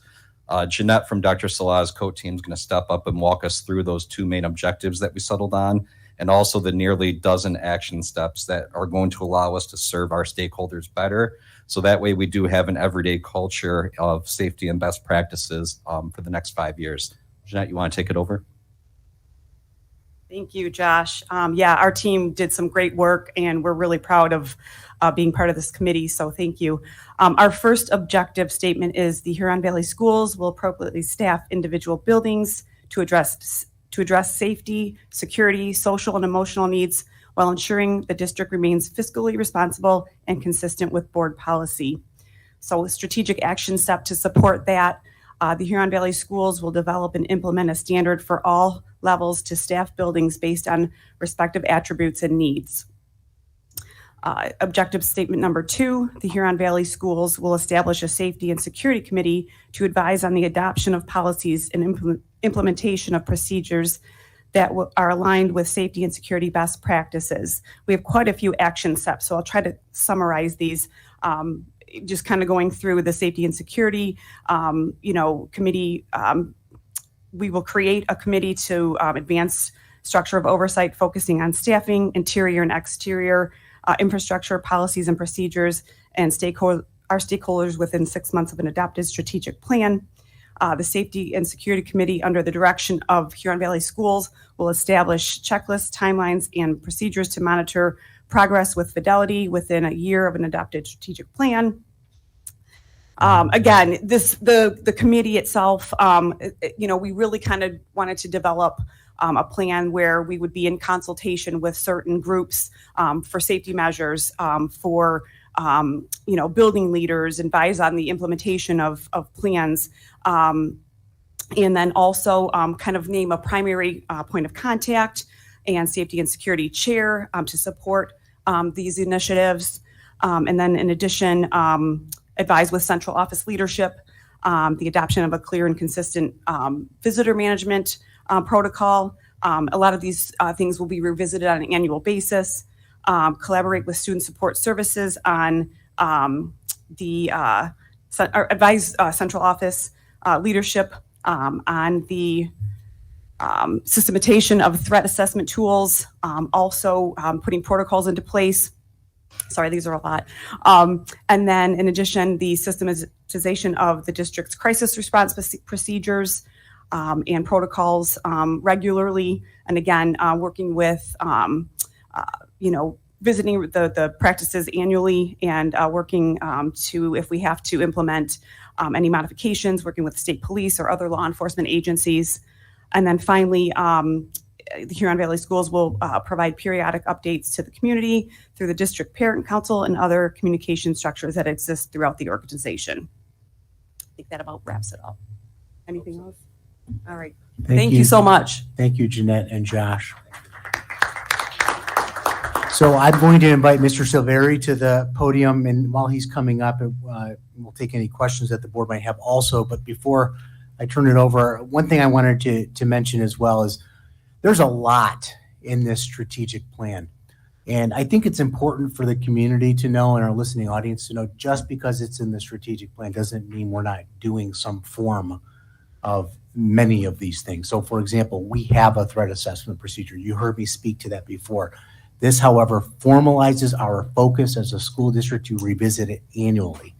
So that's the commitment. That's what's important. And there are many other objective statements and action steps that are similar. We have very good practices in place. And so I don't want people to feel as if they're watching this and hearing it saying, oh my gosh, they don't have any of those things in place. That's not the case. And I think that's important to say right out of the gate. So Mr. Silveri, I'll turn it over to you. Thank you. I'll just build on that real quickly. Absolutely. The mark of a great school district is one that is in a continuous improvement mode and just doesn't ever rest on its laurels, right? Because if you're not working to improve, then you're moving backwards. So it is an outstanding district that's already doing a lot of great work, but to its great credit, it recognizes that it wants to make sure that it continues to move in a positive direction and to be very strategic about how it goes about doing so. So that's what this was all about. It was intended to be an inclusive process, and the reason that you do that is you can get very myopic when it comes to making decisions about how to improve a district, right? The fewer people you have involved, the fewer perspectives you're considering, and you may miss some important things to consider, right? So you heard from the number of people involved and the different constituencies that they represent. This really was a very highly inclusive process. But beyond just the people being present, what was important too is that they were, all voices were lifted, all voices were considered, everybody's opinion was allowed to be heard and seriously considered, and all decisions were made through a process of consensus to where everybody who was a part of this, after a lot of great dialogue, all agreed upon everything that you just heard in the plan. So from that standpoint, it was mission accomplished. Part of it too was to make sure that as many different options as possible would be considered when it came to what objectives would you select in support of the goals that were established, what strategic actions would you use in order to accomplish those objectives, and also in relation to progress monitoring and how you would make sure that you were checking on your progress and making sure that you were accomplishing exactly what you were intending to, and to have the ability to make adjustments along the way. It is a living and breathing document. Strategic planning is a process, not an event. So what you see in the plan right now, it's going to be important to monitor progress and to make adjustments along the way as things change, as you assess what's working, what perhaps is not working as intended. And the plan is designed to be able to accomplish that. So I've done quite a bit of strategic planning in various districts. I will say that the level of engagement and commitment on the part of everybody who was a part of this, that includes from Superintendent Salah to the co-team, to the co-chairs who were tasked with a pretty big responsibility and really did a phenomenal job. And all of the various committee members involved too, everybody involved. And board members know this because, to your credit, you were very engaged too, not in most cases officially, but in spite of that, and you folks out there should know that too, board members were present at every single one of these meetings. Most of the board members were there at most of these meetings. So when I talk about the high level of engagement and involvement, you know it because you were there and you saw it. It was very impressive. I'm confident that because of that, you have a plan that is going to have a very great impact on your district in some very significant ways, which really was the goal of all the things that we can do to improve this district. What are those things that we can do that will have the greatest impact in the most important areas? And I believe that's what this plan has accomplished through the diligent efforts of everybody involved. So I'm personally very appreciative of having been able to experience this with the great people in this district. I know that I'm quite sure you feel that way too. And most importantly, I'm very confident that if this plan is implemented with fidelity over the course of the next 5 years, which again, based on what I've seen, I don't have any doubt that it will be. It will make quite a significant difference in your district, and the impact in particular is going to benefit your students in some very significant ways. So I'm really happy for you for that. I appreciate the opportunity, and I thank you for inviting me on behalf of the Michigan Leadership Institute to be here and to assist with this process. And I will be, in a very interested way, looking from afar over the course of the next several years to watch your progress and feeling good about the fact that I had maybe just a small part in helping to make that happen. Thank you for being here and for your support. Thank you very much. That concludes our presentation this evening, Mr. President. All right, thank you. I know that the strategic plan is on the agenda under, I believe, new business. It'll be just a formal item under new business. There will be no vote on the strategic plan this evening. As was mentioned by John just in his presentation just a few minutes ago, board members were present. Unlike the past of being on the board, sometimes there was only a couple of board members that were involved in the strategic planning. All 7 board members were involved, are very engaged, very up to date with all of the information in here, which will make this process from a board perspective a lot more seamless. But anyways, I want to thank on behalf of the board the engagement of the parents, the administrators, and the staff that were involved and engaged in this process. Thank you very much. So we're gonna move along on the agenda. We're not even through section 2 here, so I want to let the folks that are here. You ran into a buzzsaw here tonight with some special recognition, so thank you for being with us. So I'm going to go ahead and feel free. You're more than welcome to stay. These are riveting meetings, but if you got other things to move on to, I certainly understand. And with that, we're going to move to student leadership. Alexis. Thank you, Alexis, for being so patient. And I know you really do find this enjoyable. Yeah. Okay. Good evening. I am Alexis Cornett, and I am the student representative from Milford High School. As the holiday season approaches, I wanted to highlight the efforts of Milford's Leadership Class and National Honor Society. Both of these programs are working to help families in our community this winter. Milford's Leadership Class has been working the past month on their annual Milford Miracles fundraiser. Student and Mr. Gilbert's class work on advertising and donation efforts throughout the school and community. The main fundraiser involves individual classes donating throughout the month, but funds were also received from local businesses, the Milford Theater Company, special hat days, and other sources as well. All the funds are used to buy Christmas gifts for local families in need. This year, over $10,000 was raised to support 17 families.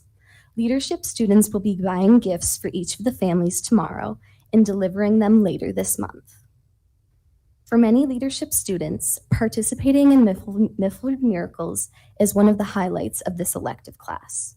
As a member of leadership last year, I had the opportunity to personally deliver gifts, and I truly believe it's a profound experience when you see the impact these gifts have.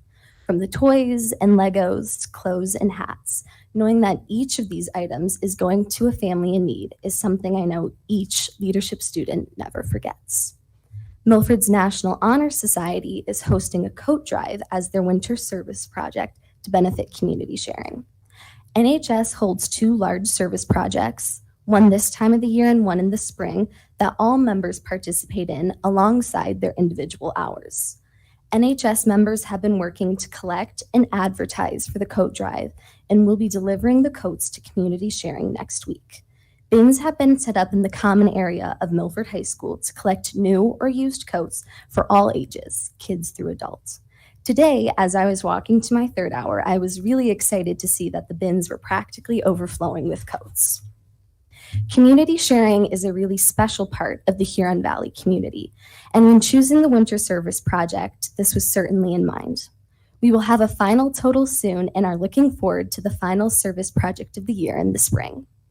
Each of these efforts by both the Leadership Class and National Honor Society are a great way that the entirety of Milford High School is involved in giving back during this time of year.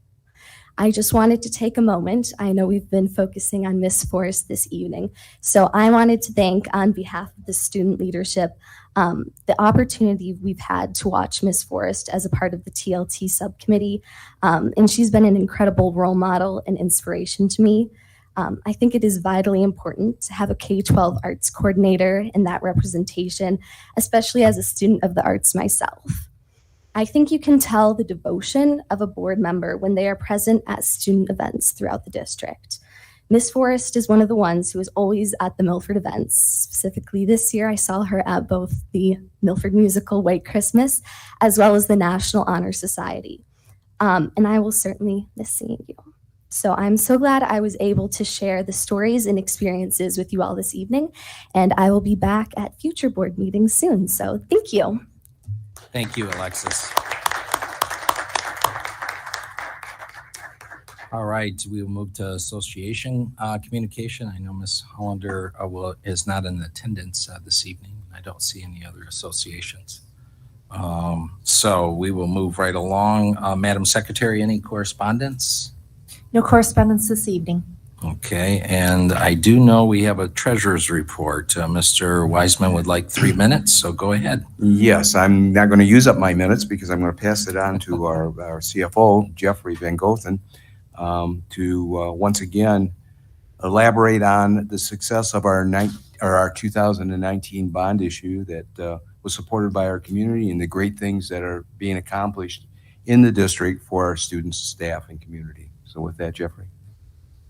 Thank you, Mr. Wiseman. So we have a presentation popping up here real quick, and I will make sure that I'm brief in it. So just 1 second here.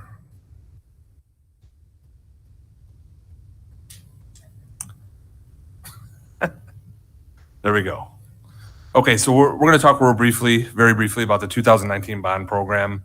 We just have some highlights here. We do have members of our team from TMP, Clark Construction, and Barton Mallow, specifically with technology. And so I thank them for being here tonight. They were very instrumental in putting this program together for us. So again, let's go through that. So this is a highlight of a document that I shared earlier in a previous board meeting. Kind of hard to see because it's pretty small, but essentially we have received about $87 million in board approved amounts to date, including bid pack 8, which was the most recent one, which is a door hardware package that the board approved about a month ago.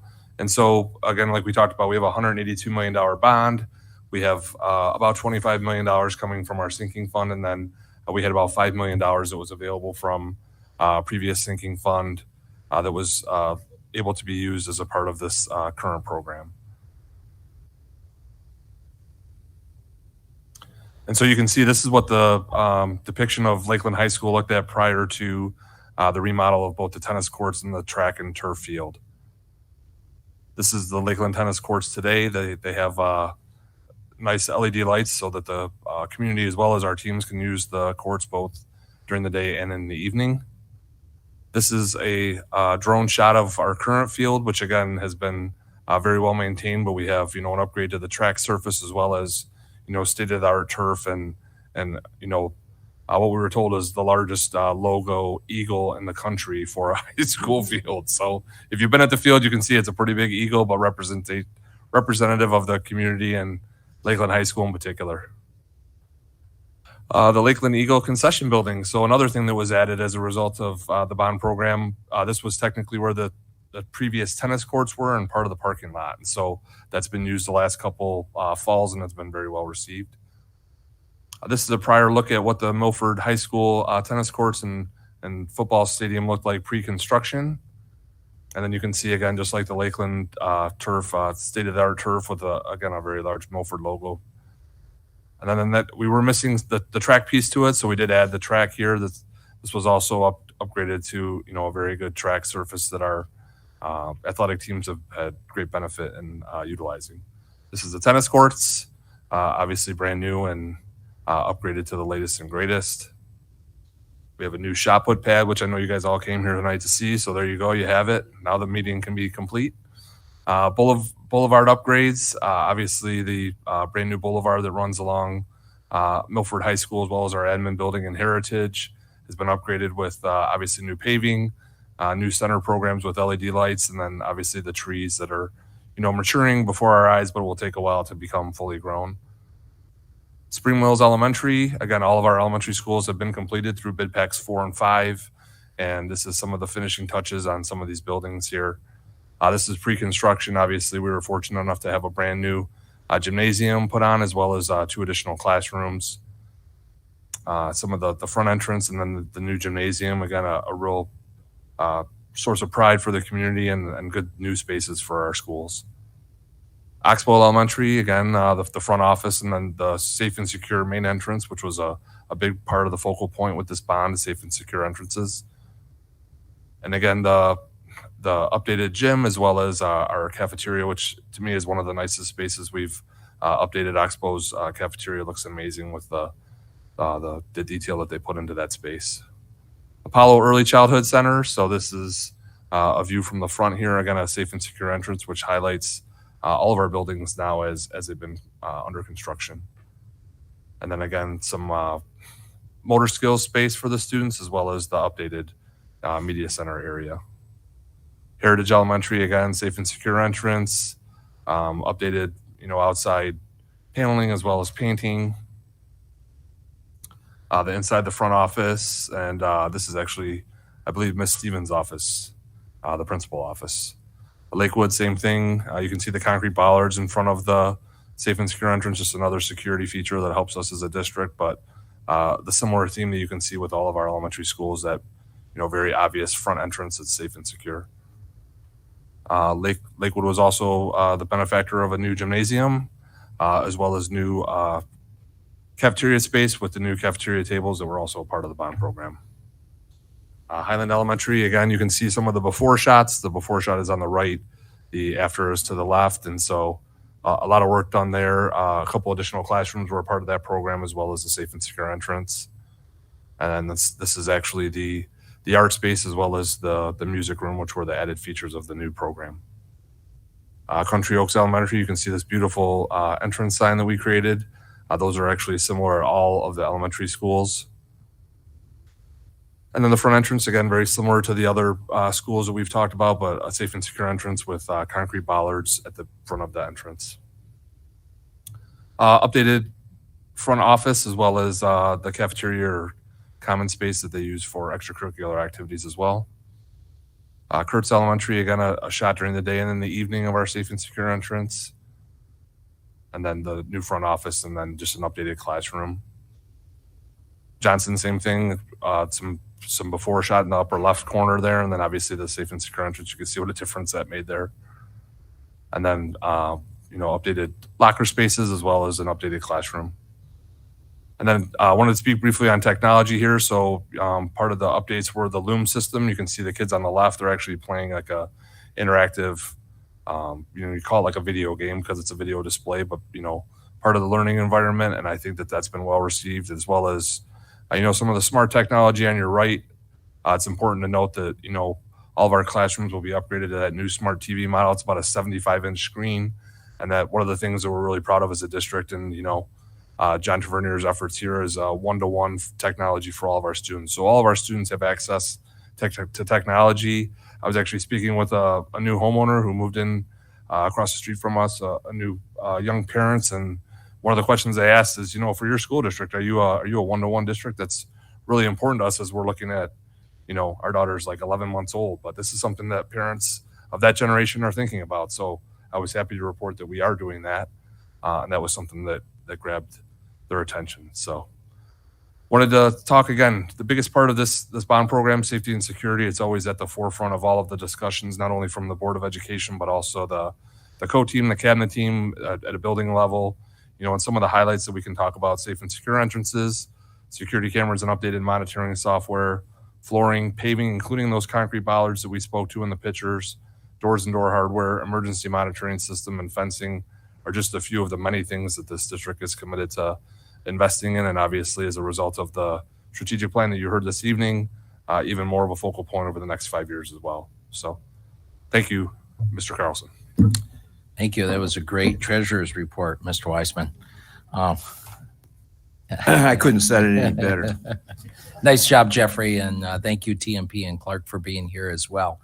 Some great work, and thank you for showing those pictures too, to really help the community understand the work and the amount of work that's being done out in the district. Anything else to add, Mr. Weissman? No, I think we've said this over and over again as a board and administration. Thank you, community, for supporting us. I don't know where we would be as a district if we had not received that support a few years ago. And just like Mr. Severi said, as it related to continuous improvement as it relates to strategic plan, this bond issue really shows continuous improvement and offerings for the district because it's so impactful from a safety and security standpoint, but just as important, what's going on in those classrooms, what the offerings are for our students, and the tools that we're providing to our teachers to provide that education for our students is extraordinarily important as it relates to our mission of attracting students, but also attracting professional staff and retaining them.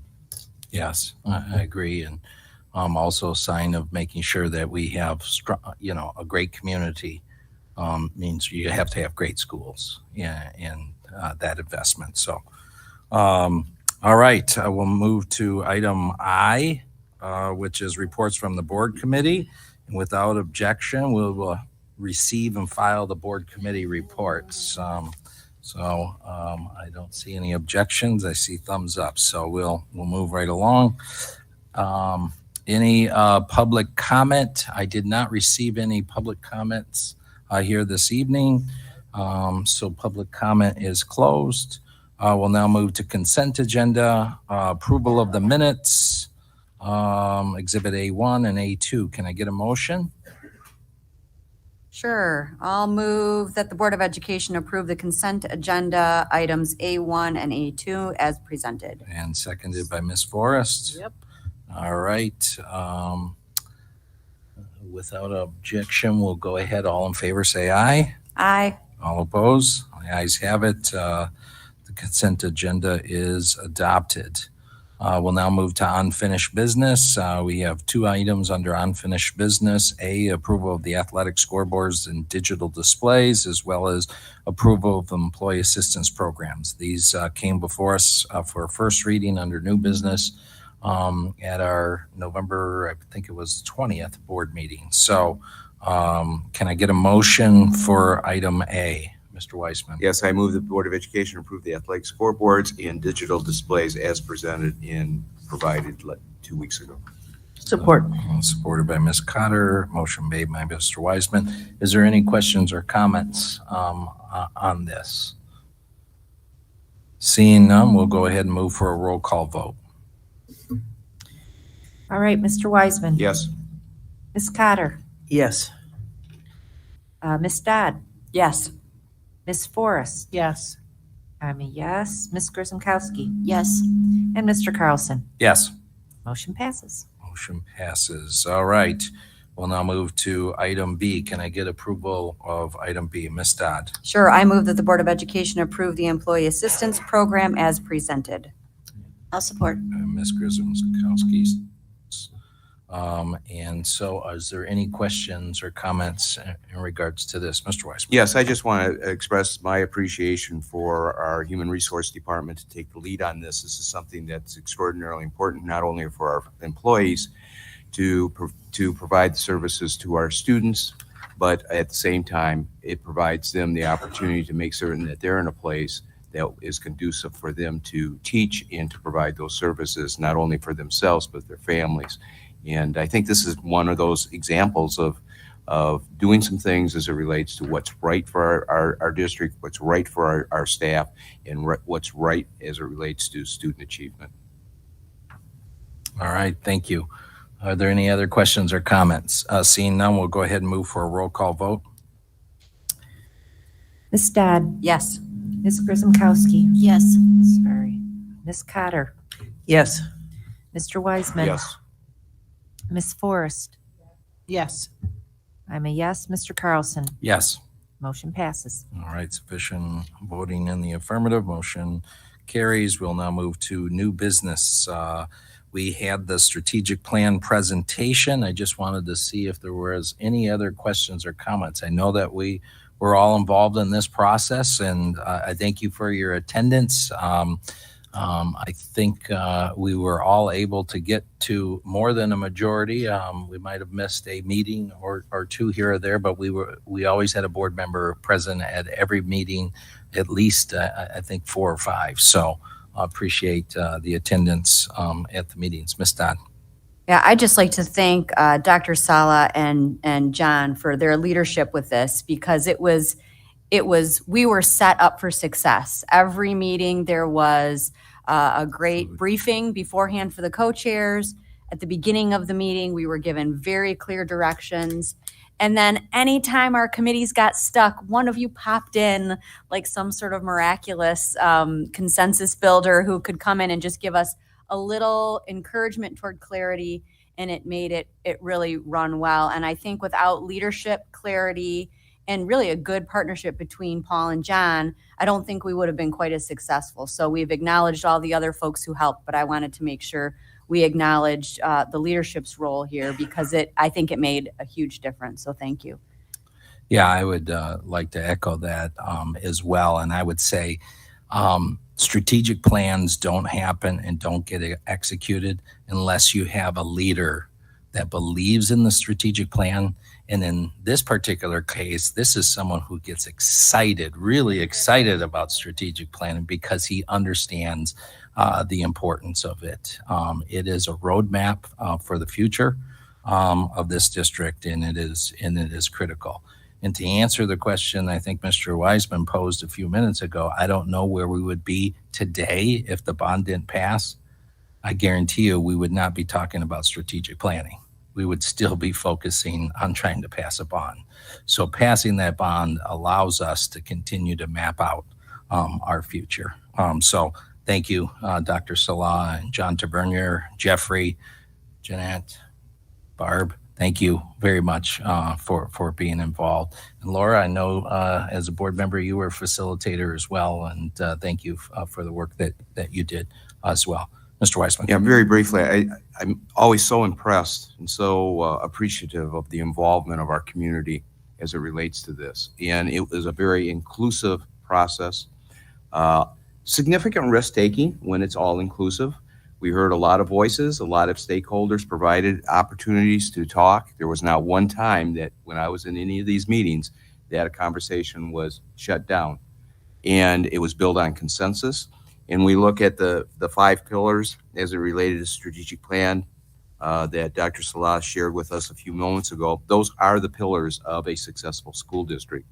And I think Mr. Severi pointed out once again that, and Dr. Salah also pointed out, that these are things that are in process, but it also gives us a plan and a goal and a direction. And without that plan and direction and that goal, we never know what direction we might be going to. And I know in a few minutes we're going to be taking a look at one specific policy and one specific goal as the board as it relates to a learning organization. But this strategic plan really gives us as a Board of Education direction as it relates to what future goals are. And I challenge the rest of our members along with myself to make certain that we articulate what those goals are in the direction of the Board of Education to give our superintendent and the rest of our learning community the direction as we move through these next 5 years, because this is extraordinarily important. The strategic plan is a living, breathing document. It's not something that I guarantee will just be put away and revisited 5 years from now. Everything we do is in this district is found within this strategic plan, and I'm very pleased with the involvement, the strategic process that was followed, and the fact that we need to make certain that this stays as a focus, and it needs to stay as a focus at the board level also. And we need to develop written, articulated goals as it relates to this, and hold ourselves as a board of 7 to be committed to achieving those goals. Thank you. Any other questions or comments? Seeing none, we'll move along to the next item, which is superintendent evaluation and contract update. I just want to start this off. I got a lot of notes here, but I am going to try to be as brief as possible. You have heard me say that one of the most important functions in jobs and responsibility that a school board has is the hiring of the superintendent. I would say one of the second most important functions that this board has is supervising and evaluating the superintendent and making sure that we have goals to move forward in the direction. And when those goals are met, it's important for us to retain a superintendent. It has become increasingly difficult across this country, across Michigan, certainly southeast Michigan is becoming harder and harder to hire staff, whether that be the superintendent, whether that be principals, administrators, teachers, is becoming increasingly difficult. And it is important for us to lean in and make sure we're doing everything we can to retain our staff. We have demonstrated that a few weeks ago when administration brought to us what we need to do to keep our bus drivers intact. And we move forward with making sure that we could retain our bus drivers. Tonight, we'll have another closed session about our paraprofessionals. But also tonight, what's important for us as a school district is to make sure that we're retaining a leader and a superintendent to make sure that this strategic plan can be executed that we just talked about this evening. Superintendent Salah, and this is probably one of the more uncomfortable situations, probably a superintendent. No one likes to talk about pay, but we have to talk about pay. We're a public school board. We don't want to shy away from this. But one of the things that we did last year is we said, hey, you know what? We need to have confidence about what we're doing here. And it's important for us to communicate to the community. And so we went out and we got a compensation consultant to look around not Huron Valley, Oakland County and the surrounding communities to understand what superintendent pay is. And to make sure that we're doing everything we can to retain the gentleman to my right, who's done a fabulous job, was rated as highly effective last year by this board, and just had his mid-year evaluation as highly effective as well. And also, it's important to note that Huron Valley is one of the top 25 employers in Oakland County as well, number 19 or 20 on the list. And so not only are we one of the bigger school districts in the state, I think the 21st or 22nd largest school district in regards to student population, but also in regards to employers. And it's important for us to lean in and make sure that we're doing everything we can. So I am recommending the adoption of a new contract that, among other items, establishes the superintendent's salary, and that will increase his salary 3% for the 22-23 school year, 3% for the 23-24, and 3% for 24-25 school year. So that is the motion, or that is what my recommendation is as the school board president who has negotiated this contract with the superintendent, and I welcome a motion at this time. Ms. Grisomkowski? I motion that the Board of Education approve the superintendent evaluation and contract update as presented. I'll support. And supported by Ms. Cotter. Is there any other questions or comments?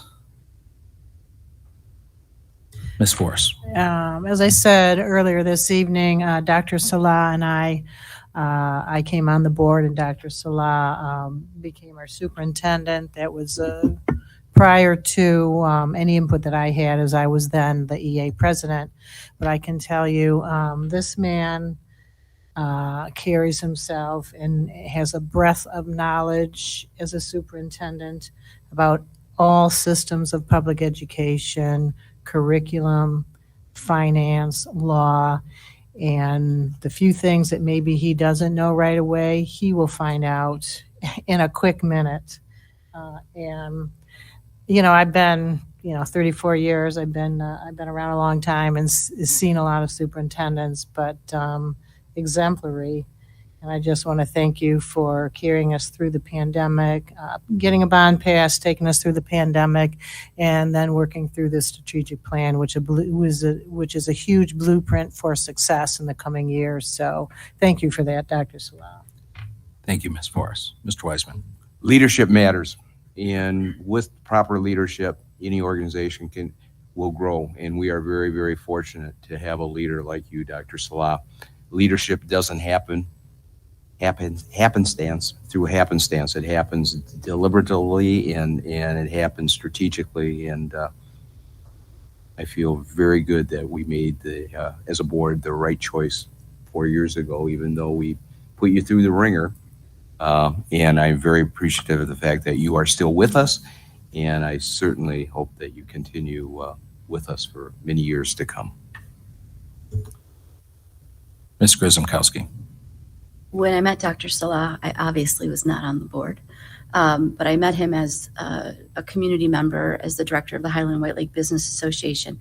We brought him in to speak to our community. It was one of our best attended events, and everyone walked away with, who is that guy? And I want to know him. Fast forward many years now, we got to work on the bond and sinking fund together, went through the building initiatives task force. Now I'm on the board. I come from a business background. The CEO of any organization normally makes significant salary. It's very odd coming into an educational setting where the CEO is not making what normal business CEOs make. When you consider that a superintendent is not only the CEO of an organization, but he or she needs to understand from the very grassroots of what we do, how that functions, collective bargaining, human resources, finance and operations, how to lead, how to set a vision, how to deal with crisis management. It's interesting because a school district works in the exact same way that a business works in. We just have a very different product and we have a very different service. But the skill sets needed are very similar. But we really don't compensate the same way. So when we put forth a 3% increase for you, some people might say, well, you know, that doesn't, is that in line? And I think we can say, yes, it's in line. It's in line with collective bargaining. It's in line. We've tried to align you and to be as generous as we can with the funding that we have and with other districts surrounding us. But if I'm honest, is it enough? Probably not. You are worth much more. I wish we could give you more. What you do is truly invaluable. And so I can easily support this recommendation. I probably could have supported more, but don't tell Mr. Carlson. But thank you, Dr. Salah. Any other comments? Seeing none, we'll go ahead and move for a roll call vote. That's me. All right, Miss Grisomkowski. Yes. Miss Cotter. Yes. Mr. Wiseman. Absolutely. Miss Dodd. Yes. Miss Forrest. Yes. I am a yes, absolutely. Mr. Carlson. 100%. Excellent. Motion passes. All right. Congratulations. Thank you, Dr. Salah. All right, field house mechanical equipment. It seems like we should have ended with the evaluation and contract. It's surely just, who put this agenda together? No, I did. All right, Jeffrey. Jeffrey always has the last say. There's always such a lull when Jeffrey gets to speak. I don't know. I'm not going to take it personal, though. So one of the most exhilarating topics on this evening's agenda is the field house mechanical equipment. So we had an opportunity in finance and operations this past week to talk about, we basically have a pulley system that brings up the basketball and volleyball hoops and nets. And since I've been in my leadership role, the athletic directors have asked for a more efficient system that will allow our coaches as well as our athletes more time, including our PE classes. So as part of our bond dollars, we're fortunate that we can use some of our athletics equipment budget to upgrade this pulley system, if you will, so that when people are in the field house, they'll be able to save anywhere from a half hour to 40 minutes putting some of this equipment up and down as they do on a daily basis. So we're not asking for approval this evening, just new business, but the Finance and Operations Committee was supportive of this coming to the board under new business, and it's going to cost us around $36,000. Thanks. Thank you. Again, this is a first reading, correct? Any other questions for Mr. Van Gotham? All right. We do have a couple other items. We have D and E. We already addressed E earlier. Mr. Weissman read that resolution, but we have item D, board goals. And I'm going to turn that over to Ms. Pastana on board goals. Go ahead. Thank you. We've been talking for the past few years about board goals, and I thought this is probably the perfect time to start. I know we have done a lot of board goals, but it's a good idea to bring it to the table and see what the members think about this current board goal, which affects us in our continuing education learning. So, Mr. Carlson, do you want me to go ahead and read the? Yes, please do. All right. Huron Valley Schools Board of Education expects that our board members achieve certification status with MASB. This requires taking all 100 level CBA classes, 101 through 109, within 12 months of being sworn into office. This supports Board Bylaws 000 series and code PO 0142.7 of the Board Policy Manual. All right, thank you for that. One thing I just want to add is just one of the goals that we're looking at. There'll be other goals that will be coming with the new board starting in January. I'll leave that for you all to discuss. Denise and I will happy to be sitting on the sidelines for that. But I just wanted to point that out, that this is just one of the goals that we're looking at. So I have a motion. Ms. Pastana's read the resolution, and she's making the motion. Is there a second? And there's supported by Ms. Dodd. Is there any other questions or comments? Mr. Weissman. Yes, I think it's important, once again, to reinforce what you just said, President Carlson. I had mentioned earlier about our strategic plan that they really incorporate what our future board goals are. This board goal itself, while we're going through a process, is something that we as a board feel strongly about, and it's already within our bylaws. But I also want to make certain that we not only articulate what our goals are in the future, but they're written down and they're displayed and they're approved, just like this one. I know over this past year we've done a lot of heavy lifting, but we haven't really brought it to the board as a board goal. For example, policies are one of the most important things that a board can do. Well, while we've approved them, we've never specifically stated that it was a board goal. In the future, I think we need to do that. Same goes true as an example with our strategic plan. This was something that we had a lot of discussions about.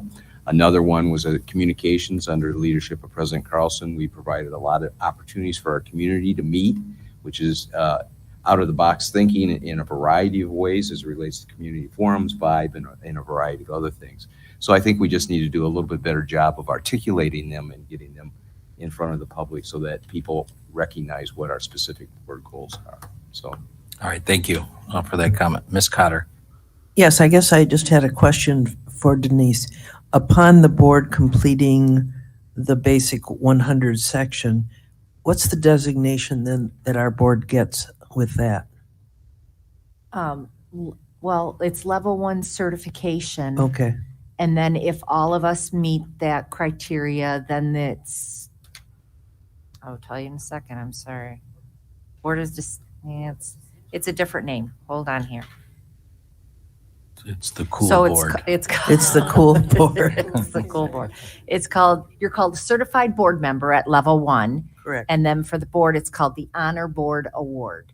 That's what I thought. Okay. Thank you, Ms. Cotter. Thank you. Ms. Grzymkowski. I am a super fan of board goals, and I'm an actual fan of this one as well. I think I've taken 4 or 5 CBA classes, including the other one that's really not noted here is the superintendent evaluation, which is a 2-hour class that every board member is required to take. My only concern with putting this on and having a vote now is that we have 2 new board members coming in January. And I think it's a little piecemealed. I would rather have us have 3, 4, 5, whatever the number we deem appropriate for our board goals, to be created at the same time and for it to be a collaboration.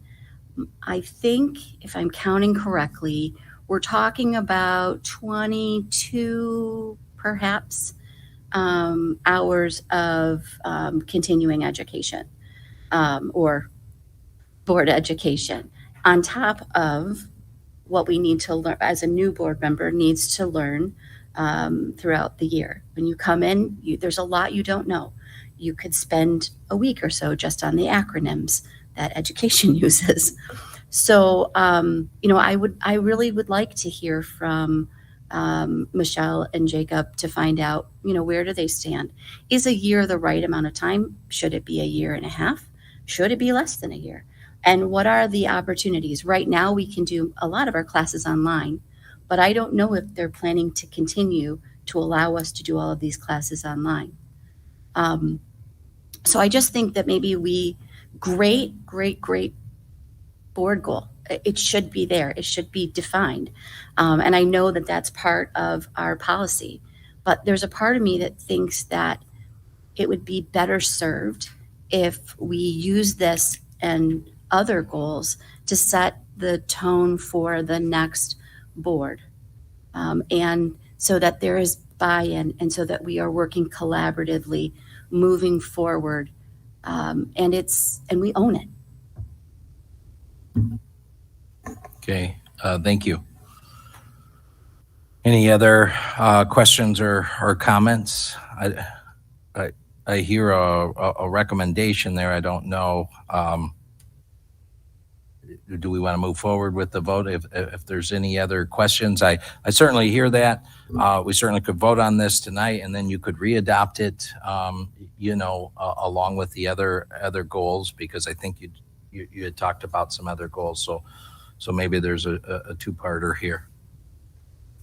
Well, I guess I'll do what the rest of the members like to do. I think the motion's on the table. I think it's a good motion. As far as, I guess it could, I'm in favor of it, so I'm not really sure how to argue the other side. I hear Okay. what Ms. Grismkowski said, but I would prefer to move forward with it. Okay,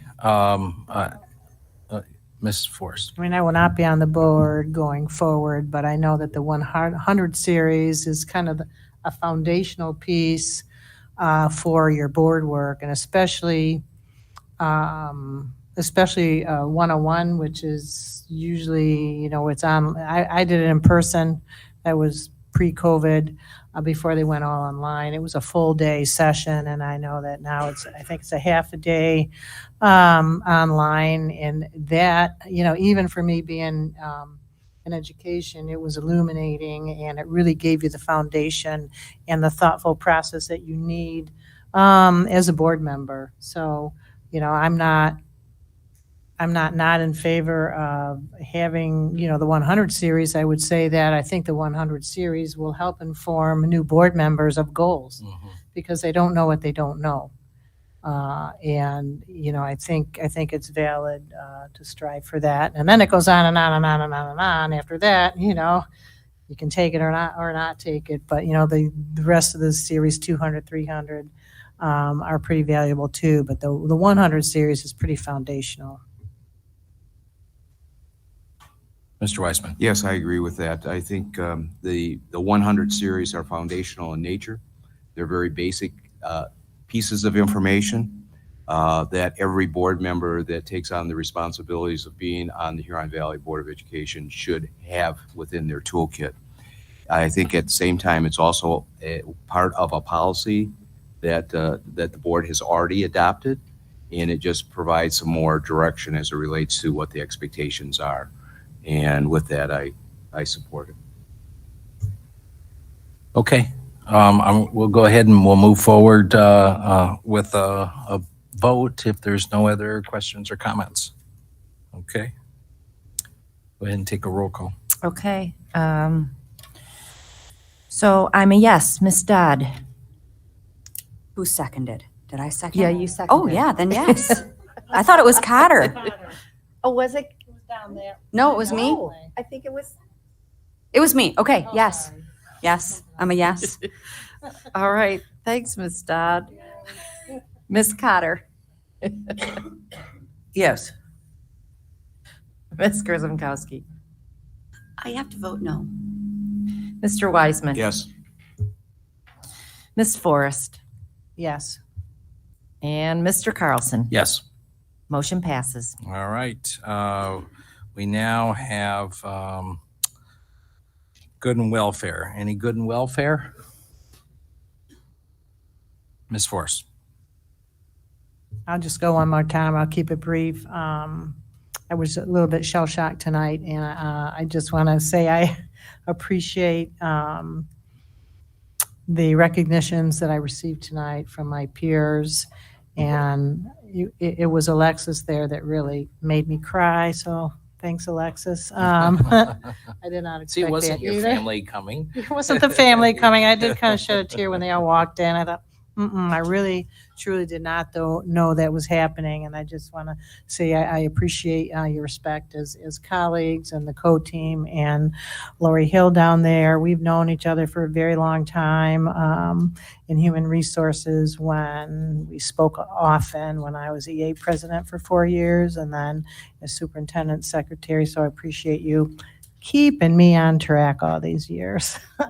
And for Sean for his kind words. We've known each other for many, many years, and there's no one I respect more than Mr. Charlson, and appreciate those kind words. And I will cherish my plaque. Just want to look at it again, get a chance to look at it. So I appreciate this quite a bit, and I'll be around. So that's all I wanted to say. All right. Any other good and welfare? Ms. Grzymkowski. Just quickly, I just want to thank the Lakeland High School theater group. I came to watch the Little Women performance on Saturday, and I was absolutely blown away by their performances. There wasn't a hair out of place. It was stunningly done. Kudos to Becky Hogaboom and the staff and the crew. It was very well done. We have an amazing arts program in Huron Valley. Great. Any other comments for good and welfare? Seeing none, we'll now move, if I could get a motion for closed session for the purposes of negotiations. I'll move that. Ms. Forrest, seconded by Ms. Dodd. All right. We'll go ahead and move for a roll call vote. Ms. Forrest. Yes. Ms. Dodd. Yes. Mr. Wiseman. Yep. I'm a yes. Ms. Grzymkowski. Yes. Ms. Cotter. Yes. And Mr. Carlson. Yes. Motion passes. We are in closed session.